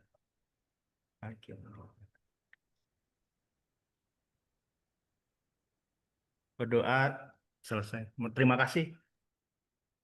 Ya, terima kasih Pak Iwan. Amin ya Allah ya Rabbal Alamin. Semoga kegiatan kita dalam penyusunan kurikulum diberi keberkahan oleh Allah, dimudahkan dalam penyusunannya, dalam prosesnya, sampai nanti dalam penyelesaian kurikulumnya. Akhir kata saya ucapkan terima kasih dan Bapak Ibu mohon saya izin mengingatkan untuk mengisi presensi kehadiran ya presensi Lokakarya hari ini.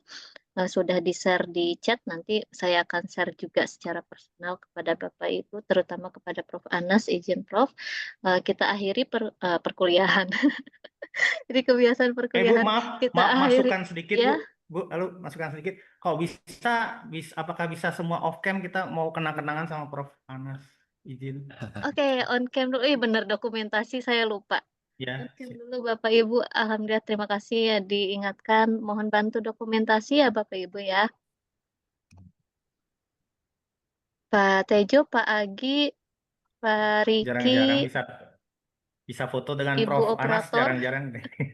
Iya, Ibu operator bisa on cam. Pak Riki sedang ada Kita tamu. lihat siapa operator. Oh, Pak Riki sedang ada tamu. Oke, mohon bantu dokumentasi Pak Iwan. 1, 2, 3. Ibu aja, Cekrek. saya agak kesulitan.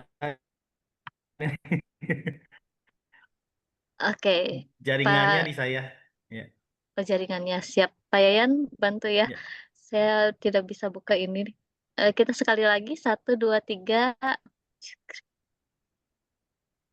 Siap. Baik, sudah diabadikan. Terima kasih Pak Iwan remindernya. Ya, sehat selalu Bapak Ibu semuanya. Ya, tidak ada kata paling indah selain doa yang bisa saya sampaikan dan juga ucapan terima kasih sebesar-besarnya. Assalamualaikum warahmatullahi wabarakatuh. Waalaikumsalam warahmatullahi. Terima kasih banyak, Prof. Terima kasih banyak, Prof. Terima kasih, Prof. Sehat-sehat selalu, Prof. Izin Terima kasih pamit, banyak, Bapak Prof. Ibu. Assalamualaikum. Izin, Prof. Waalaikumsalam warahmatullahi wabarakatuh. Nah, begitu ya Bapak Ibu. Gitu. Pak PR-nya, aduh visi misi Iya. gimana dong? Betul ya, memang harus kita Ini luruskan. baru satu asosiasi. Betul. Belum stakeholder. Belum.